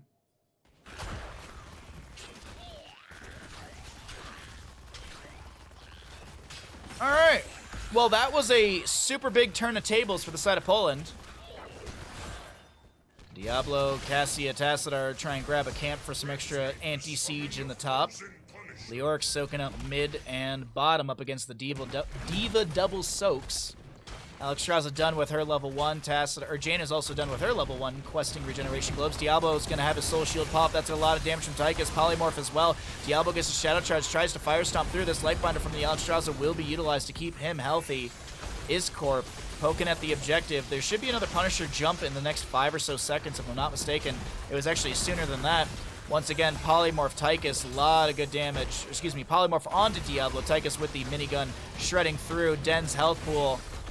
As the top lane fort is still fairly healthy, Diablo will utilize his Lightning Breath to zone back the enemy as the objective phase still fairly healthy, just now dropping below 50%. This fort probably will fall down since they want to go for the fight. ETC gets a power slide in. Where's the mosh pit? 21 seconds away from being available, and he did not go for cooldown reduction on the 13 talent. I believe that's the slow, if I'm not mistaken, the mic check. Oh, no, sorry. Purple is the slow. I had the name of the talent right, color wrong. But that's 2 targets on face melt, reduce cooldown of face melt, so. I don't know why I pulled away the talents again, but either way, that is going to be a couple kills, or excuse me, a kill into Leoric and a top lane fort to go down. Poland with a very strong play on map number 3 here on Infernal Shrines in its best of 5 series. Leoric respawns right now. All right. Just skimming talents as well to see if there's anything of major note. Good to go for the pilot. For the Diva, excuse me, in pilot mode. Next Punisher, Mortar, bottom lane. The fort down here very low as well. Didn't look at when the last Punisher fell, but we're probably not far off from an announcement. Maybe 30 to 60 seconds. Diva able to boost away. She had Mech Explosion as well. She's got Bunny Hop. Wasn't really threatened. Leoric is showing in mid-wave, so they want to try and find a fight here. ETC splitting the Diablo closer to Tychus for more sustained damage. Try and take down his health pool a bit. They want to push onto this fort. 1 Impaler. Jaina with the burst, and that's fort to fall. 16 talent tier advantage. Criterize for the Brightwing. How much is the armor reduction? 25. 25 armor reduction from the Brightwing. Also, we'll be seeing the Northern Exposure, so armor reduction from Brightwing and the Jaina. Is it armor for both? Yeah, it's armor, meaning it's going to be physical and spell. Doesn't specify one or the other, so it means it's both. The Tassadar will Oracle. Bottom lane Impaler camp still pushing, or Impaler, not even the camp, just one.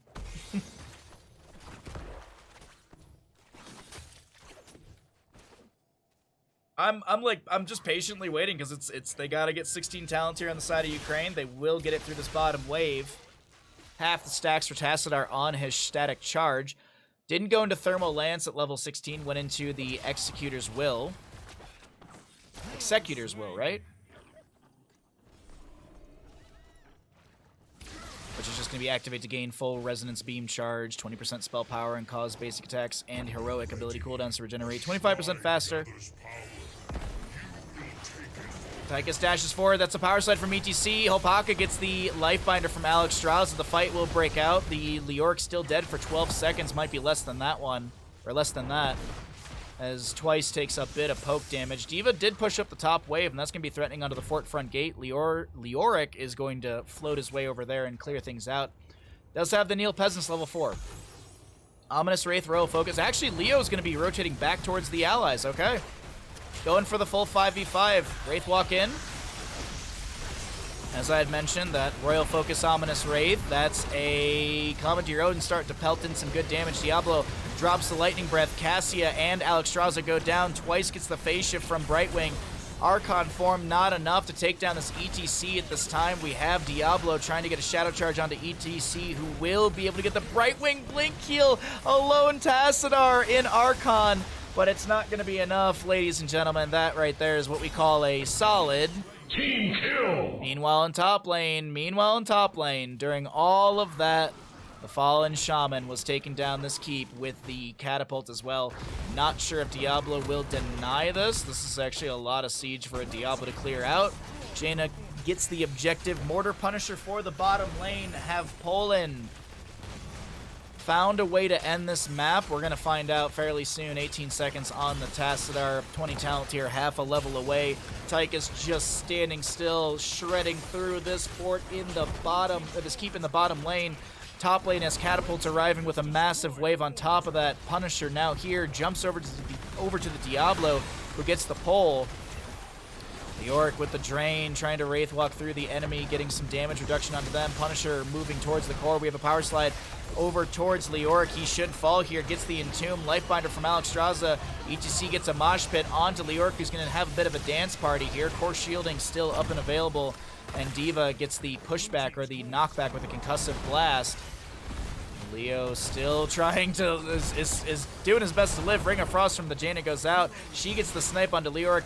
Tychus will finish out the Master Assassin with that kill onto Leoric.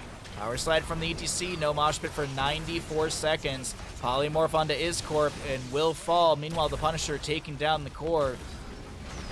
And I do think, ladies and gentlemen, Poland will be able to shut down this map number 3 in about 15 minutes. Well, not in 15 minutes, but in-game time will be 15 minutes. Commandeer Odin dropping them big red buttons. GG, well played over to the side of Poland.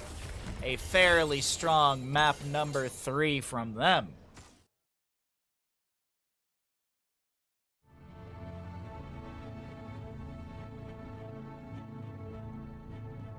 All right, get into the next lobby, get a cup of tea. Get into the next lobby, get a cup of tea.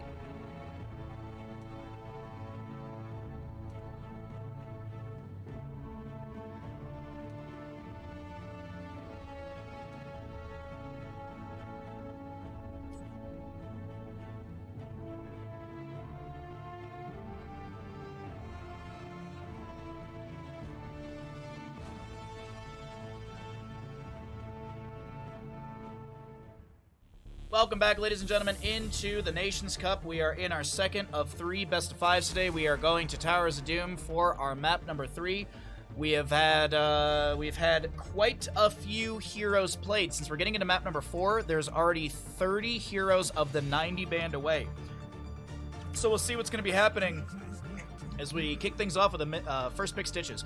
By the way, Day, if you get a message from Darth, I did direct him towards you. He was mentioning some issues he was having with Destiny, finding some good guides for like gear and stuff. So I did mention that you do a lot of Destiny stuff, and for him to like hit you up for like maybe a direction for guides, or I don't know. So yeah, I was like, Day does a lot of Destiny. I'll send Darth towards Destiny. Day's Destiny. Anyways, welcome back, ladies and gentlemen. Oh god, my brain's mushed today. So Yrel Medivh, after the Stitches gets picked up because they don't want to deal with Stitches kidnap composition, so I don't hate the Falstad though. The way that this is going to be played is Hook, Gorge, Gust away the enemy. Granted, Yrel's got a cleanse at like level 4, so yeah. Sure. I hope Trinity's perfect. I don't remember. I don't know if I ever saw the little like royal stool, but the like that red like felt or that the red felt stool that you have for Trinity for her little box is so adorable. I don't know why, but like I saw that in the photo and I was like, that's just so cute. Hey Stark, what's up? Not a 3-0 day? No, it's not a 3-0 day. How am I? I am tired. I'm here physically. I'm not here. I'm not there's nothing going on up here, much like my hair. But yeah, I got relative sleep, but it's just mine, you know, I've been up since 3-ish. Technically 2. I've been technically up since 2 a.m. since I woke up at 2 and then I just stared at the ceiling. And I was sitting there counting the hours in my head. I was like, oh, I got like 6 hours of sleep. We're good.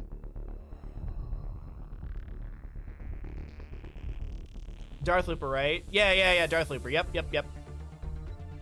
The fancy steps, it's so cute. It was in your dad's office years ago. I kind of kept it on nostalgia, but now it's hers. It's so cute. It's so cute, Day. Mal'Ganis Stukov. What is this draft, man? Where's the damage, Ukraine? We could go into the draft of Ukraine or Poland, excuse me. This draft, right now, this draft is like, all right, we don't really know what to do or to pick. And Ukraine's got a really good start. They need a soaker they need double soak. Zool double soak? Oh no, Zool's banned away. Sorry, I missed that.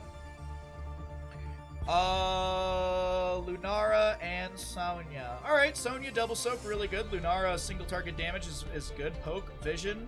I seriously think Ukraine's got a game 5 draft. A draft that will take us into game number 5.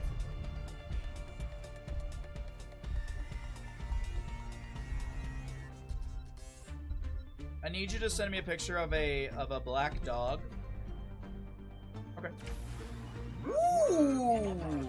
You want axe? I like this. I actually like this draft a lot from both sides. I literally know exactly the photo I'm going to send you. I can do it while we're loading into this map. I know you're not rushed for it. But let's go ahead and start a prediction. Which team's going to win Towers of Doom? I'm pretty sure I have it available.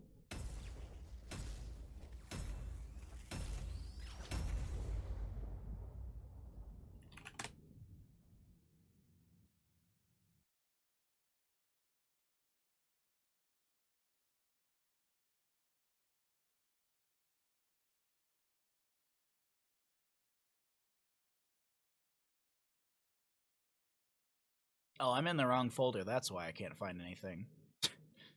I was like, where is it?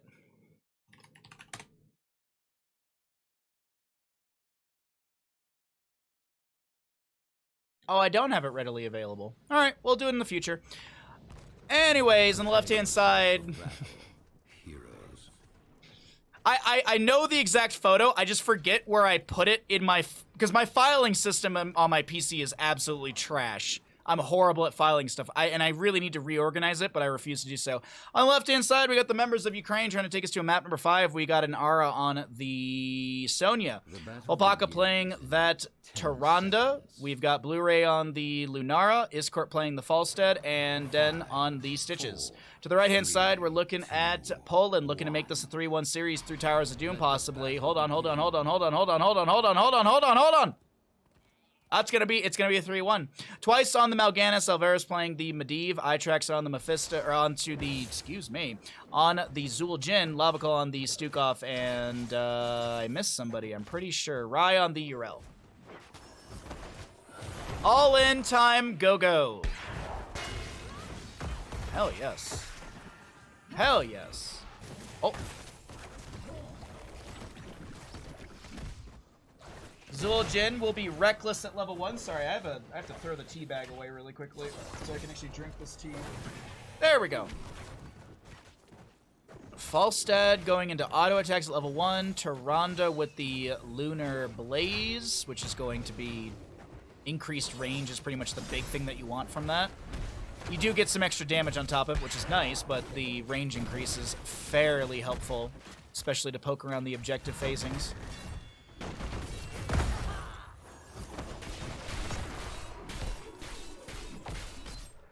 Not even picking in power. The 872 damage owl is impossible anyways. Dead game, uninstalled Tyrande.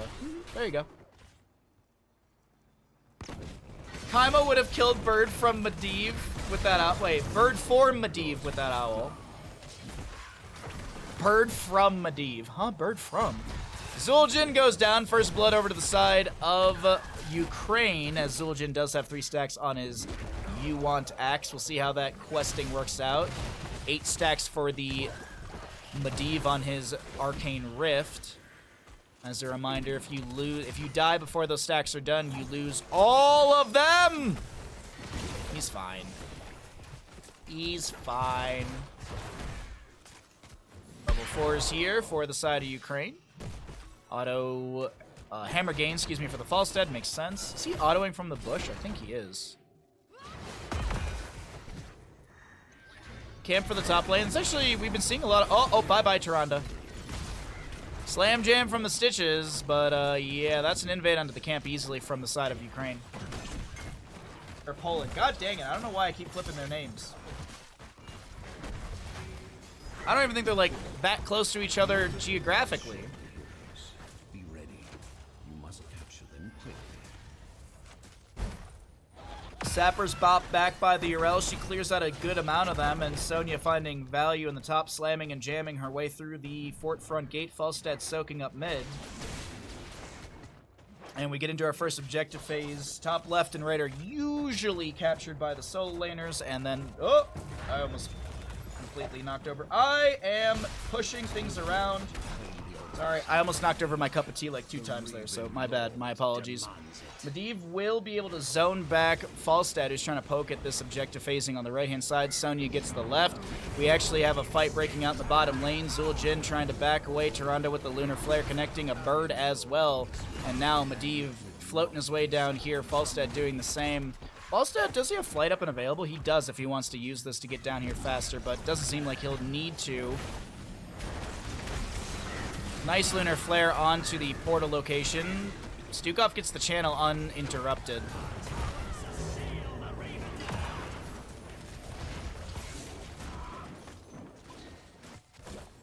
I'm flaming Tyrande while also being all in on Tyrande's team. This is fine. I see. That's the kind of chaos that I'm here. That's the kind of chaos I expect from Twitch chat.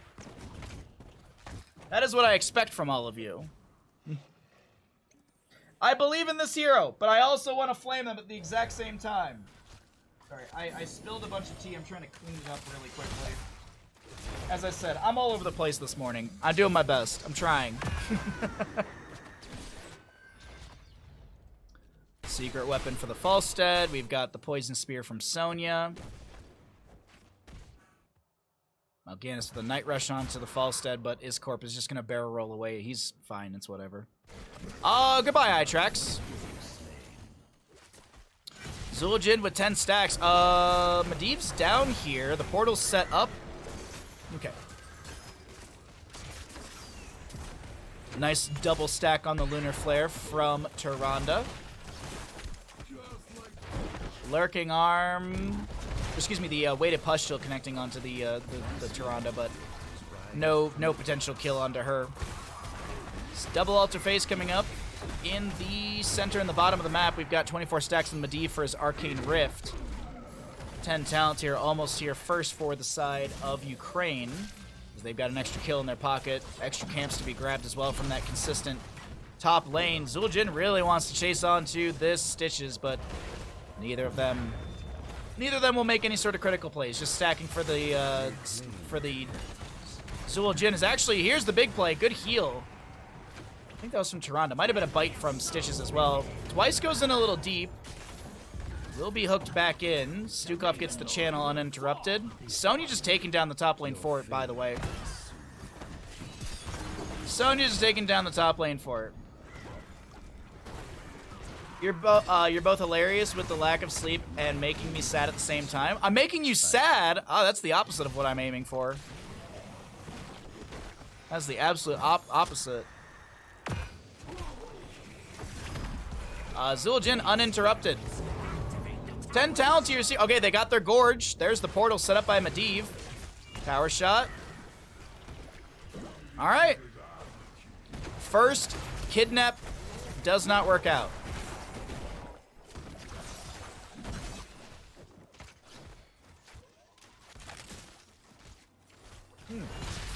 Splintered spear, by the way, for the Lunara. I just noticed that right there.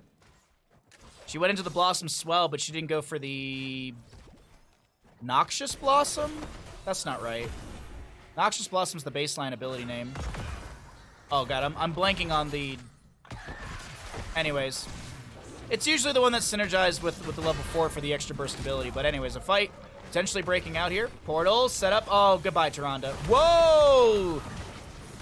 Just keep autoing. Just keep autoing. Alpaca's still alive. Hello? What the heck? What the heck? Mal'Ganis gets the carry and swarm in time. Zul'jin, does he got a Tostitos? He does have Tostitos to back away. Stukov goes down. Zul'jin goes down. Leyline Seal from the Medivh. 35 stacks on him, but I do think this Medivh's got to go. Oh no! Oh no! Oh no!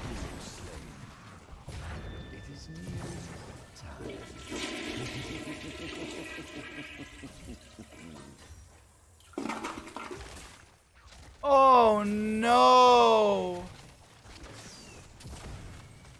He was at like 36, 38 stacks? Oh my god. My jaw is like it just hit the desk with that. That Sonya leap in was beautiful. Delay, delay, delay, delay, delay, delay. Second delay. Okay. Does Falstad go in for another delay onto Yrel? Nope. Okay.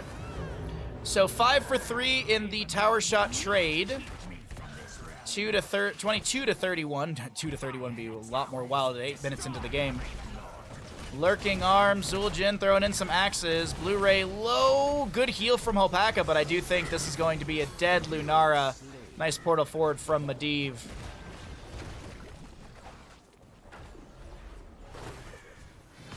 Slay it was Tostinos. John Claude Zul'jin.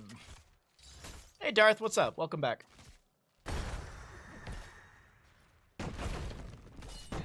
I just got back to see that. You had to go make food. What'd you make, bud? Let me vicariously live through you because I'm not going to be eating for another, like, 2 hours or so. I'll probably eat right before the NA stuff. 24 stacks on the Zul'jin right now. Next objective phase, single and center of the map. Yrel clears out the minion wave, or the sapper wave. Zul'jin going to help burn down this fort as well. Another sentinel from Tyrande to scout out. Hammering. That's a hook onto Mal'Ganis. Not really the target they're looking for. That's a gorge. Medivh should have portals. Protection status. Carry and Swarm comes out in time. Gust from Falstad to push away the Stukov. He drops the Lurking Arm. Barrel roll away from Falstad. Yrel's got the Ardent Defender up and available, but she can't... Oh, she'll be able to press that button. Zul'jin chunks his own HP. His Corp taking a bit of damage. Medivh able to get away with a portal. Fell Claws out from the Mal'Ganis as we have a single altar. Looks like Sonya's going for the channel. The rest of the team to zone away. 35 seconds on the Gust from Falstad. Sonya will be delayed out. She does not get that channel in time. Falstad, he's fine. Nara looking for a flank onto all of this. Hold on, Falstad taking a lot of damage from the Zul'jin as he chases in. Sonya's spinning and is not able to help out. I think this has to be given away by the side of Ukraine. Hopefully they don't lose Alpaca. They will lose their Tyrande. And another hook onto Mal'Ganis, unfortunately. Ham, egg, and cheese English McMuffins pick in Discord. Nice. Do you have one of those, like, the ham and cheese sort of like Egg McMuffin? They have them at Target, where it's like the all-in-one sort of like McMuffin maker thingy. I remember when we used to go to Target when we were younger. My buddy and I, because what else do you do when you're 16 years old and you have a license? You're just gonna go walk around Myers and Target. Anyways, Falstad flies in, gets a good gust onto the Stukov. He should die to the auto attack damage of Falstad. But I remember, like, we used to think, like, the height of luxury. Like, you've made it as an adult when you can buy things like that. Because it's It's so unnecessary. Like, one pan is all you need to make like a McMuffin sort of deal. But the fact that they have like an all-in-one contraption is... We used to be like, this is the height of luxury. Ham, butt, and cheese. Oh. That's new. 18 to 31 in core HP. Members of Ukraine looking to take down the bottom lane fort will be able to do so. We don't have the center point opened up yet, so all of the structures are still forts, as you can see on the bottom left. Well, you can not actually see it whatsoever because the logos block everything. There you go. You can see it's labeled as fort. Falstad, no gust available for 8 seconds. Portal from Medivh. Goodbye, Falstad. By the way, that one sapper did make it over through the bottom lane, as it's 30 HP left on that core. Losing Falstad here is not the best. Sorry, I was just looking at Falstad flight availability. Sonya's going to go down as well. Not sure why she was there, if she was maybe delayed out. Either way, that's a rough double kill loss. I think you give the top left and right, and you just look for the one channel. You're trading 6 for 5. Whoa, that's a good hook gorge. I think they're just going to let Mal'Ganis... Oh, nope, that's a portal. Mal'Ganis gets out. If the sappers go through bottom lane, it'll be an even trade, but still... 6 to 5 in that trade. Zul'jin gonna throw in a whole lot of axes onto Blu-ray. Yrel jumps in as well. Slam jam from the Stitches. Tyrande has the Starfall out, and that will be Carry and Swarm from the Stitches or from the Mal'Ganis as well. 3 sappers go over the wall. In total, it's an 8 for 6 from that objective phase. 8 shots into the core of Poland, 6 shots into the core of Ukraine. Next objective phase, single or double? So we know there's one in the bottom of the map. It's just bottom of the map. Okay. This is positionally very good at the current standings for the side of Ukraine. Hook onto the, yes. Onto the yes. Okie dokie. A little bit of poke onto the Yrel in mid. Oh, Falstad, have you bit off more than... Yep, he has to use Gust. He's dead. I think is dead. Okay. I was going to say, Yrel's got insta-mount and stuff like that. I know Sonya was still up in the top lane. She actually stops hitting the camp for the time being to delay things out. But now the fight once again. By the way, Medivh, 21 stacks currently on his baseline Arcane Rift. Leyline Seal will go into Stitches. Single altar at the bottom of the map. And this is the disengage from Poland. It's a waste of space in the kitchen. Oh, absolutely it is. But as I said, it's the height of luxury. Yeah, they can't contest. They can't contest this and go for objectives. So take 4 damage to your core. Deal 5 to the enemy.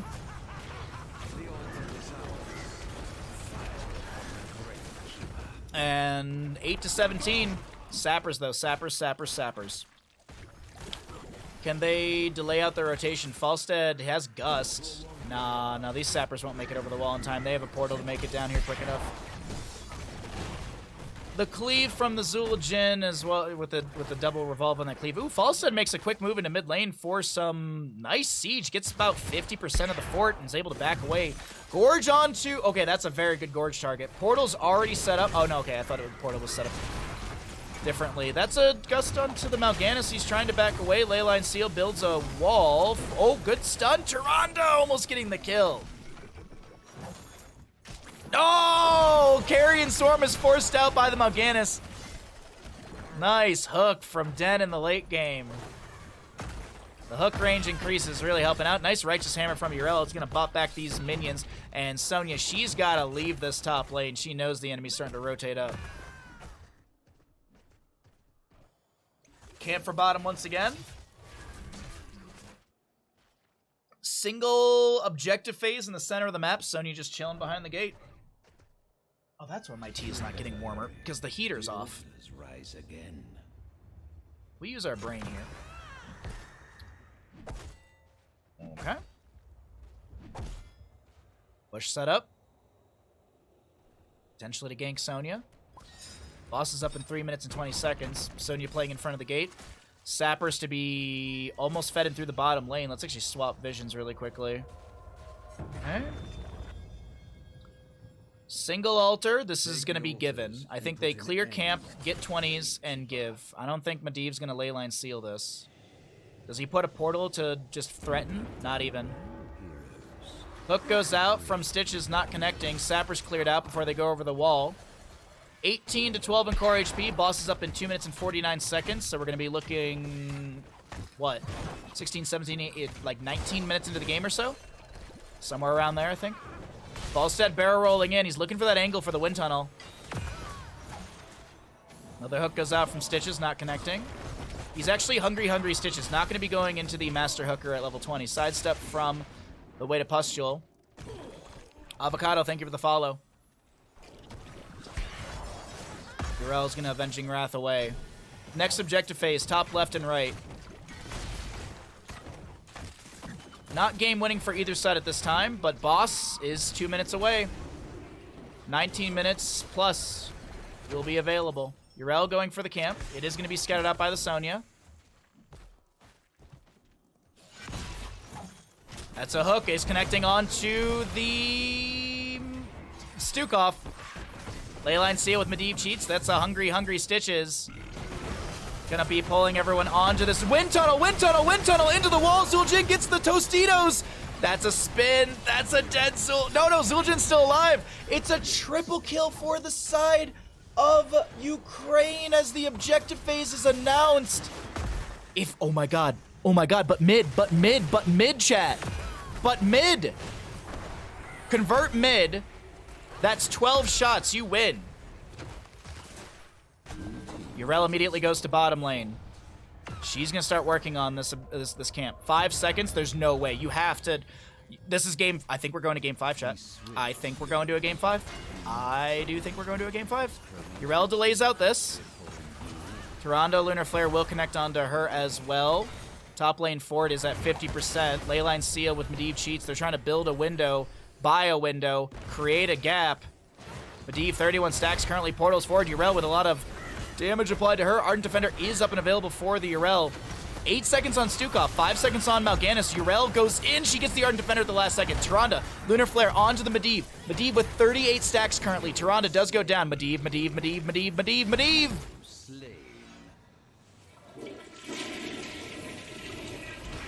Gust, wind tunnel, GG's. Gus, GG's. Lunara, not delayed out in time by Zul'jin. GG's. We're going to a map 5. I'm sorry, Stark. You won the bet.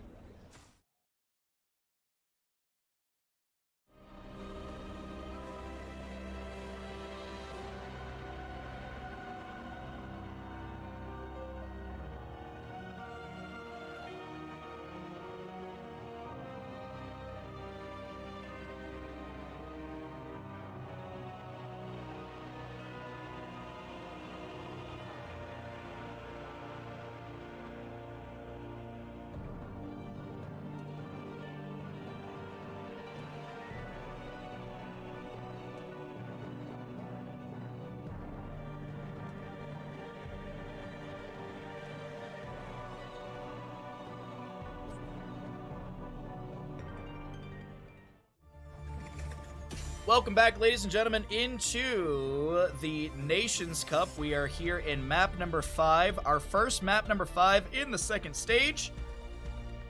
And this is going to be Ukraine versus Poland.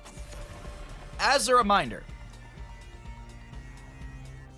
we have had 4 maps. That means that 40 heroes are banned away. When it comes to main tanks that are available per this list that I'm looking at on my other monitor, Arthas, Mei, and Varian. Those are the 3 main tanks on this list. Now, there's another category called Strange Heroes, and that's where Cho'Gall is labeled, but Cho would be your fourth tank. So, is a team confident enough in their abilities to brawl and will take the Cho'Gall? Will a team be smart and take a Cho'Gall and win the series? I'm just saying this right here, right now. The team that takes Cho'Gall on this map wins the series, period. Somehow, some way, Lucio has not been played throughout this entire series. I do think he was banned away in just about every map. So, first pick, Lucio to Poland. That's a really nice first pick as well. Gotta be honest on that one. Let me refresh this really quickly, making sure that Okay, no, that's still fine. Okay. Can the teams just ban the last few tanks or against rules? No, you could literally ban with your 3 bans. You could ban Arthas May, and then in second phase ban the Varian. Absolutely, Day. Absolutely. That's a tactic that teams can employ if they would like to. Employ? Yeah, employ. Weirdly enough, Ukraine only drafted 1 hero. That's super duper weird of them. They have only 1 hero drafted on their side. We'll see how that all plays out for them. Hot, cold, hot, cold. The sun's starting to come out, so the house is starting to get a little warm here. Oh, we're in... It's going to be 68 degrees today, chat. It's going to be 68 freaking degrees Fahrenheit. That's about 20 degrees... actually, it's just 20 degrees Celsius, so... There's the conversion for all of you. Lucio, Varian, Rainer for the side of Poland. And what does Ukraine want to ban away? A Maiev. Okay. Kind of feel like we're going into a very divey composition on the side of Ukraine. With the Kharazim and everything, so you don't want to deal with the Maiev with the Umbral Bind onto a lot of enemies. Going to be stacking around someone. I don't know what they're going to be going into here for Garden of Terror, I'm going to be honest. By the way, Bruiser's available. Artanis, Chen, Gazlo, Imperius, Malthael, Ragnaros. And Vikings are banned out, okay?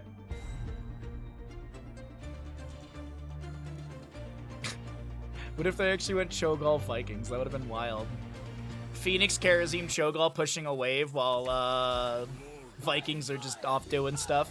Alright, I like the Ragnaros. Probably a Lava Wave Ragnaros. I don't think we'll get Sulfur. Sulfur Smash wouldn't be bad, though. You root someone with Arthas, you Sulfur Smash them, and then they're just standing still for 7-sided strikes. So actually, Sulfur's might be the call.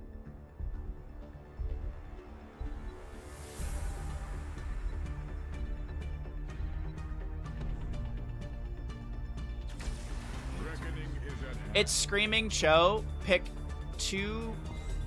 % damage heroes and ban the disc. Oh, it's no, it's I hear the call.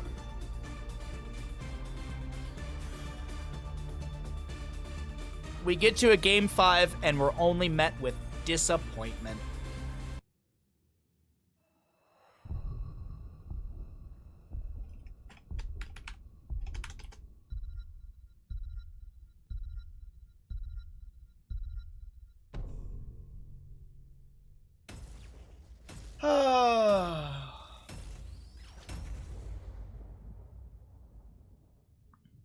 So far, Germany is the only team that I believe will win Nations Cup. You want to know why? They're the only team to play Cho'Gall.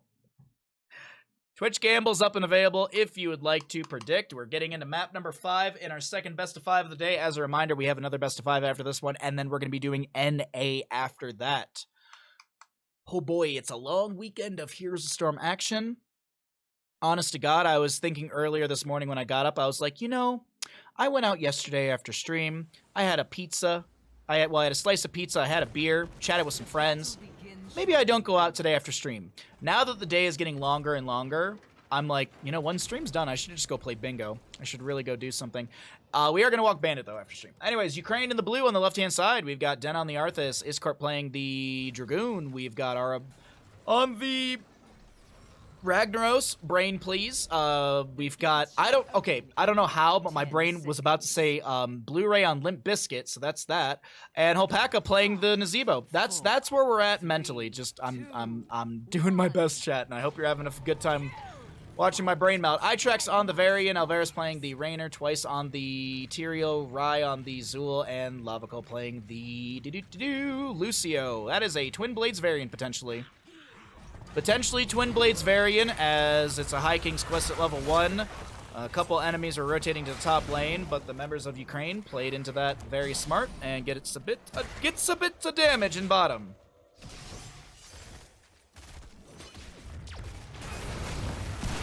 Okay. How you doing today, bud? I saw you earlier. Hope you're doing well. Thanks for swinging by the stream. Thanks for hanging out. And as I said before, I know there's a lot of people streaming and casting this. I appreciate I appreciate all of you that come and hang out on this stream to watch the games. As I said, I know there's a lot of places you can watch them. I appreciate being your go-to heroes thing cast. Because I have so many good words that I choose to use. Nazeebo going into Pandemic at level 1. Just never ending. It just does not end. Zul with the Shade, I think? Yes, Shade at level 1. Yeah, Shackler is the blue one and Backlash is the red one. High King's Quest, as we mentioned, we've got Ace in the Hole for the Varian. Zul is threatening on to the Ragnaros, who will just leash the camp here. Zul lets it leash, okay. I thought he was going to go back and try and work on it. You expect Smash? Yeah, I mean, with High King's Quest, you can go Twin or Smash. I definitely think it can be either or. I kind of want to see Twin Blades just for the memery. I do love Smash, though. I do love Smash. Not the Nintendo game, though. I'm very bad at fighting games. I love watching them, can't play them. It's like Zelda games. Love watching them, very bad at them. Actually, I haven't played a Zelda game since Ocarina of Time when I was a kid, so... That is, I was thinking about making that one of the sub-goals, though, at some point, is to do an Ocarina of Time randomizer. I don't know the game very well, so that I thought would be very chaotic and fun, but that's for another time. We got sub-goals to hit right now, as we do have a fight breaking out. There's the Colossal Smash from the Varian, as he will be breaking the shields of Arthas, and that is first blood over to the side of Poland. The first seed is sprouted. Gather it, would you? So hate for you to not be the first. Okay, Karazim gets the block totem at 4 as well. We've got the wall ride cooldown. What is it? Supersonic for the Lucio at level 7. He will pull these minions away. Itrax gets the channel, and twice able to tap the well. Varus is fine, actually. Varian comes in with a... I thought Phoenix got the blink away, I'm going to be honest. I'm sorry, Ukraine. That's what you get for picking up a Phoenix. That's what you get. It was a very early Phoenix as well. It was a Phoenix in the 1-2 spot. It was a Phoenix Karazim picked up so early in the draft. And the opposing side before the ban phase picked up the Varian. So, I don't know. I like this Phoenix early pick, I feel like got countered by the Varian super duper hard. Tyrael wants to go in, block totem down from the Karazim. Lucio's the one to fall, and maybe I'm the one who's judging this too early.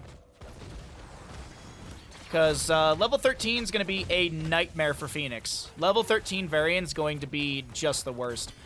This should be the Victory Rush? Second Wind? Second Wind. I don't know why, chat. I can never remember which one is which.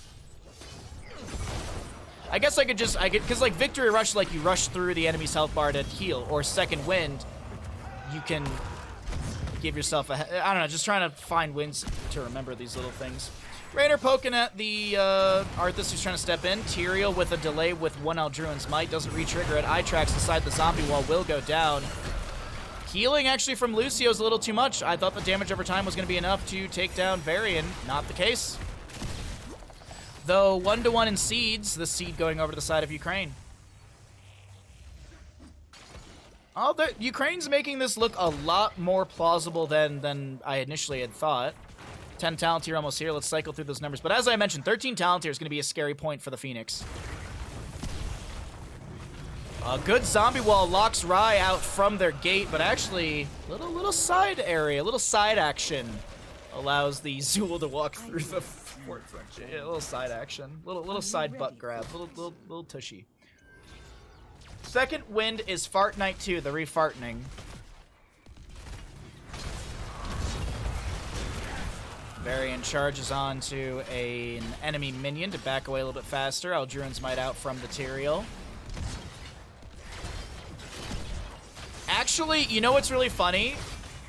Ton, you actually make a really good point, because Fart Night 2 was that was Dark Souls 3, or was it not? Oh, no, Fart Night 2 was Bloodborne. Which actually does work out, yeah. Right? Because we played Bloodborne after Dark Souls 1. I'm pretty sure we did.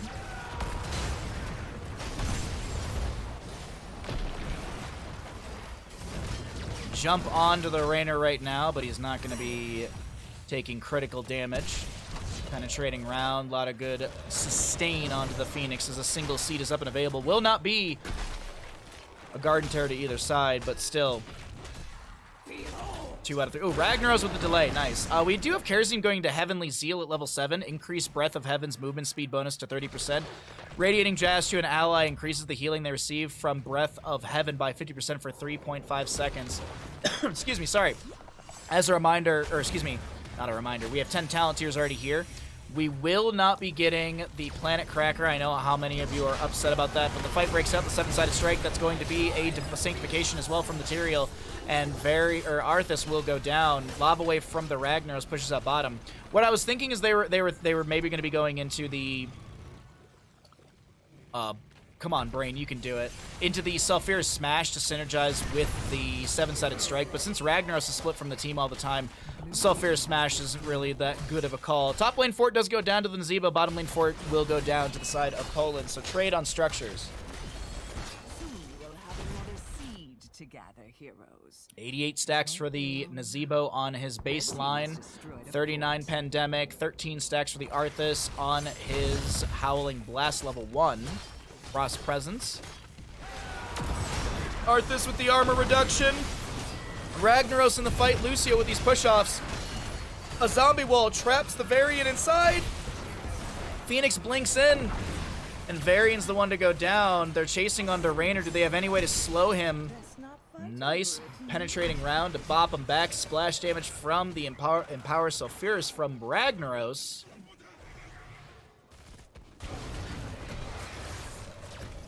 And, oh, I wanted to look at Molten Core. 35 seconds on Molten Core. Will Ukraine get the Garden Terror summon? We see the ping onto the Ragnaros. He will get delayed out once by the Varian, or the Tyrael. This is getting a little split here. Karazim, Arthas on the left-hand side. Ragnaros was just chilling here for way too long, trying to get this channel. It's 4 to 5. Arthas looking for a flank. This is risky. I feel like you just give this, you back away, and it's 2 out of 2 for both sides. Arthas gonna get a free double stack right there. And I think that's all she wrote. Gonna smack onto the Banshee. All right, 2 out of 2. Varian with a charge onto Blu-ray. Is able to back away. That 13 talent here, it's about to be here. This is what I kept talking about. This is very important. Very important for the side of Poland. They're going to get Shattering Throw for the Varian, and that is going to be consistently used on the Phoenix to potentially take him down. Hello, Snap Pick? Don't tell me you're going to go... Okay, I was about to say, you got to go Shattering Throw. Like, it's so... activate to throw a sword at the target hero, dealing 83 damage and up to 2,332 bonus damage to their shields. Passive, basic attacks against heroes deal up to 200% bonus physical damage to shields. They try to take down the Banshee. It's on a sliver of HP. Den actually going to go down right here. I think that's a nice wall off, or a nice kind of wall in. Iscorp is chunked once again. See, there's what I was talking about, Chad. Gather that seed for me. That's a dead Hopaka. And the scary part is Garden Terror to the side of Poland as well. 3 dead. Zul gets a camp. Actually, they're just going to delay out the objective and go and get some siege. Okay. I think this is a fine call from Poland.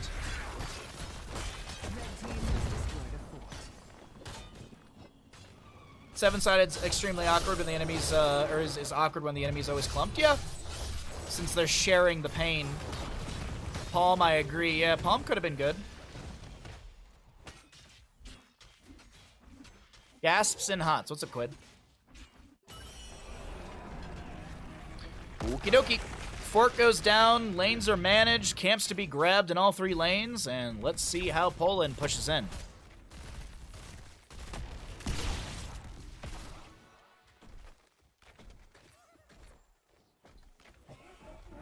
All right.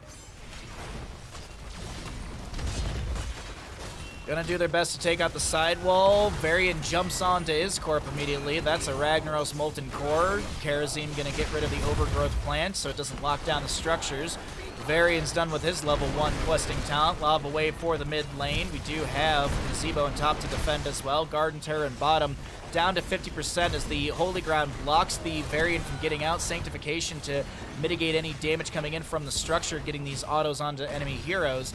Arthas is down for the next 35 seconds. We've got Varian jumping onto the Nazebo, who finishes out the Pandemic level 1 with a bunch of totes to the face. Phoenix gonna salvo onto the enemy. It's gonna tickle some health bars from the side of Poland. Varian with another charge finishes out High King's Quest.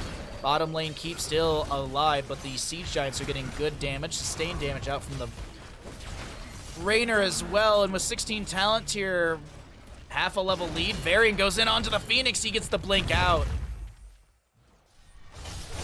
Okay. What I thought might be a push to end is just going to be a lot of great structural damage through the bottom lane. Top lane, Nazebo saves that. Mid lane, Keep Front Gate goes down, but bottom lane is where the win condition has been set for the side of Poland. Meanwhile, Ukraine in the blue, they gotta find a way back into this map, and 16 talent tier just hit for them. Maybe they can find an even talent tier fight, but this Nazebo on top lane might be caught out. He doesn't have Ice Block available, because he didn't take the talent. Varian in the bush, or actually just kind of hiding behind. Arthas will scout this out. Ships passing in the night, gets the dismount. Howling Blast. Gets the root onto Varian. High five from Lucio, cleanses that away. Arthas with his Frozen Tempest at level 4 almost done. Varian jumps onto the Nazebo, who gets high-fived, or excuse me, that's a cleansing dash from the Karazim. Is Corp able to back away the zombie wall, creating a little bit of space? The Gargantuan going to be trying to help out here. Sanctification from Material will be utilized. Lava Wave from the Ragnaros comes through the mid lane, as that's a good targeting from the salvo. But as always, I like to mention the salvo does not really do a whole lot. So, yeah. Gargantuan will expire, going back down into Hell. Speaking of Hell, I don't know if anyone's playing the Diablo Server Slam. If you are, hope the games have been fun. Hope it's been entertaining. Howling Blast for a delay. We have Siege Giants in the bottom lane. Ragnaros with mid will be able to delay out as well. Sustain damage onto the Nazebo from the Rainer and the Banshee. Howling Blast from Arthas not connecting. Bottom lane is Siege Giants and Catapults on core, but we're going to focus in on the fight right here, right now. And that's a dead Phoenix on the side of Ukraine. Garden Terror goes over to the side of Ukraine. A little bit of defensive summoning, if you will. I don't think there's going to be much siege value from this one. That's a really low Arthas. He's able to get away. Cleansing dashes from the Karazim. High five from Lucio. Varian able to charge away. And actually, Lucio's the one to go down. A late-game kill over to the side of Ukraine, as they also get their Garden Terrors out into mid and bottom. Top lane already cleared out. Is this going to be another game that Ukraine claws their way back into? We did see one earlier today. Long road ahead, though. Ukraine's got a very long road ahead to try and get this game in their hands. Sanctification from Material, as the mid lane Garden Terror will expire. Bottom lane down to about, let's say a third of its HP. And overall, not a ton of value found. 175, by the way, on the Nazebo stacking. He's got enough if they can hit level 20. Varian jumps on a Hopaka, who's so low. The cleansing dash, not enough. That's a nice penetrating round. Double kill. I think this is game here, chat. I think this is going to be game here. Varian not going to be dismounted, unmounted, demounted. He jumps in for a little bit of a gap closing. I think that was more or less just to get closer to the core. Don't think he was looking for a potential kill. Garden Terrors have expired. Lucio is racing his way across the map. We've got 2 dead for the time being on the side of Ukraine. Cleansing dash from the Karazim as well. That's going to be a jump onto the Arthas. He will be slowed. Yeah, that's game number 5 over to the side of Poland. They'll take this series in a 3-2 score. GG, well played. A hard-fought series, but one of the best series we've had so far for the EU second phase. GG, well played.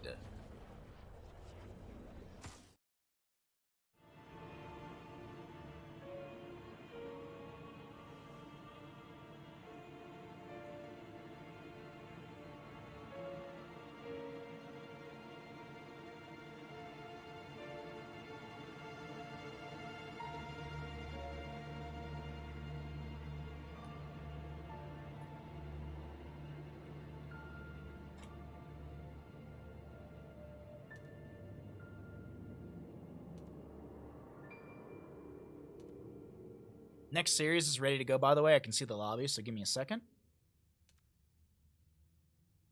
Thank you, Ash Mantle.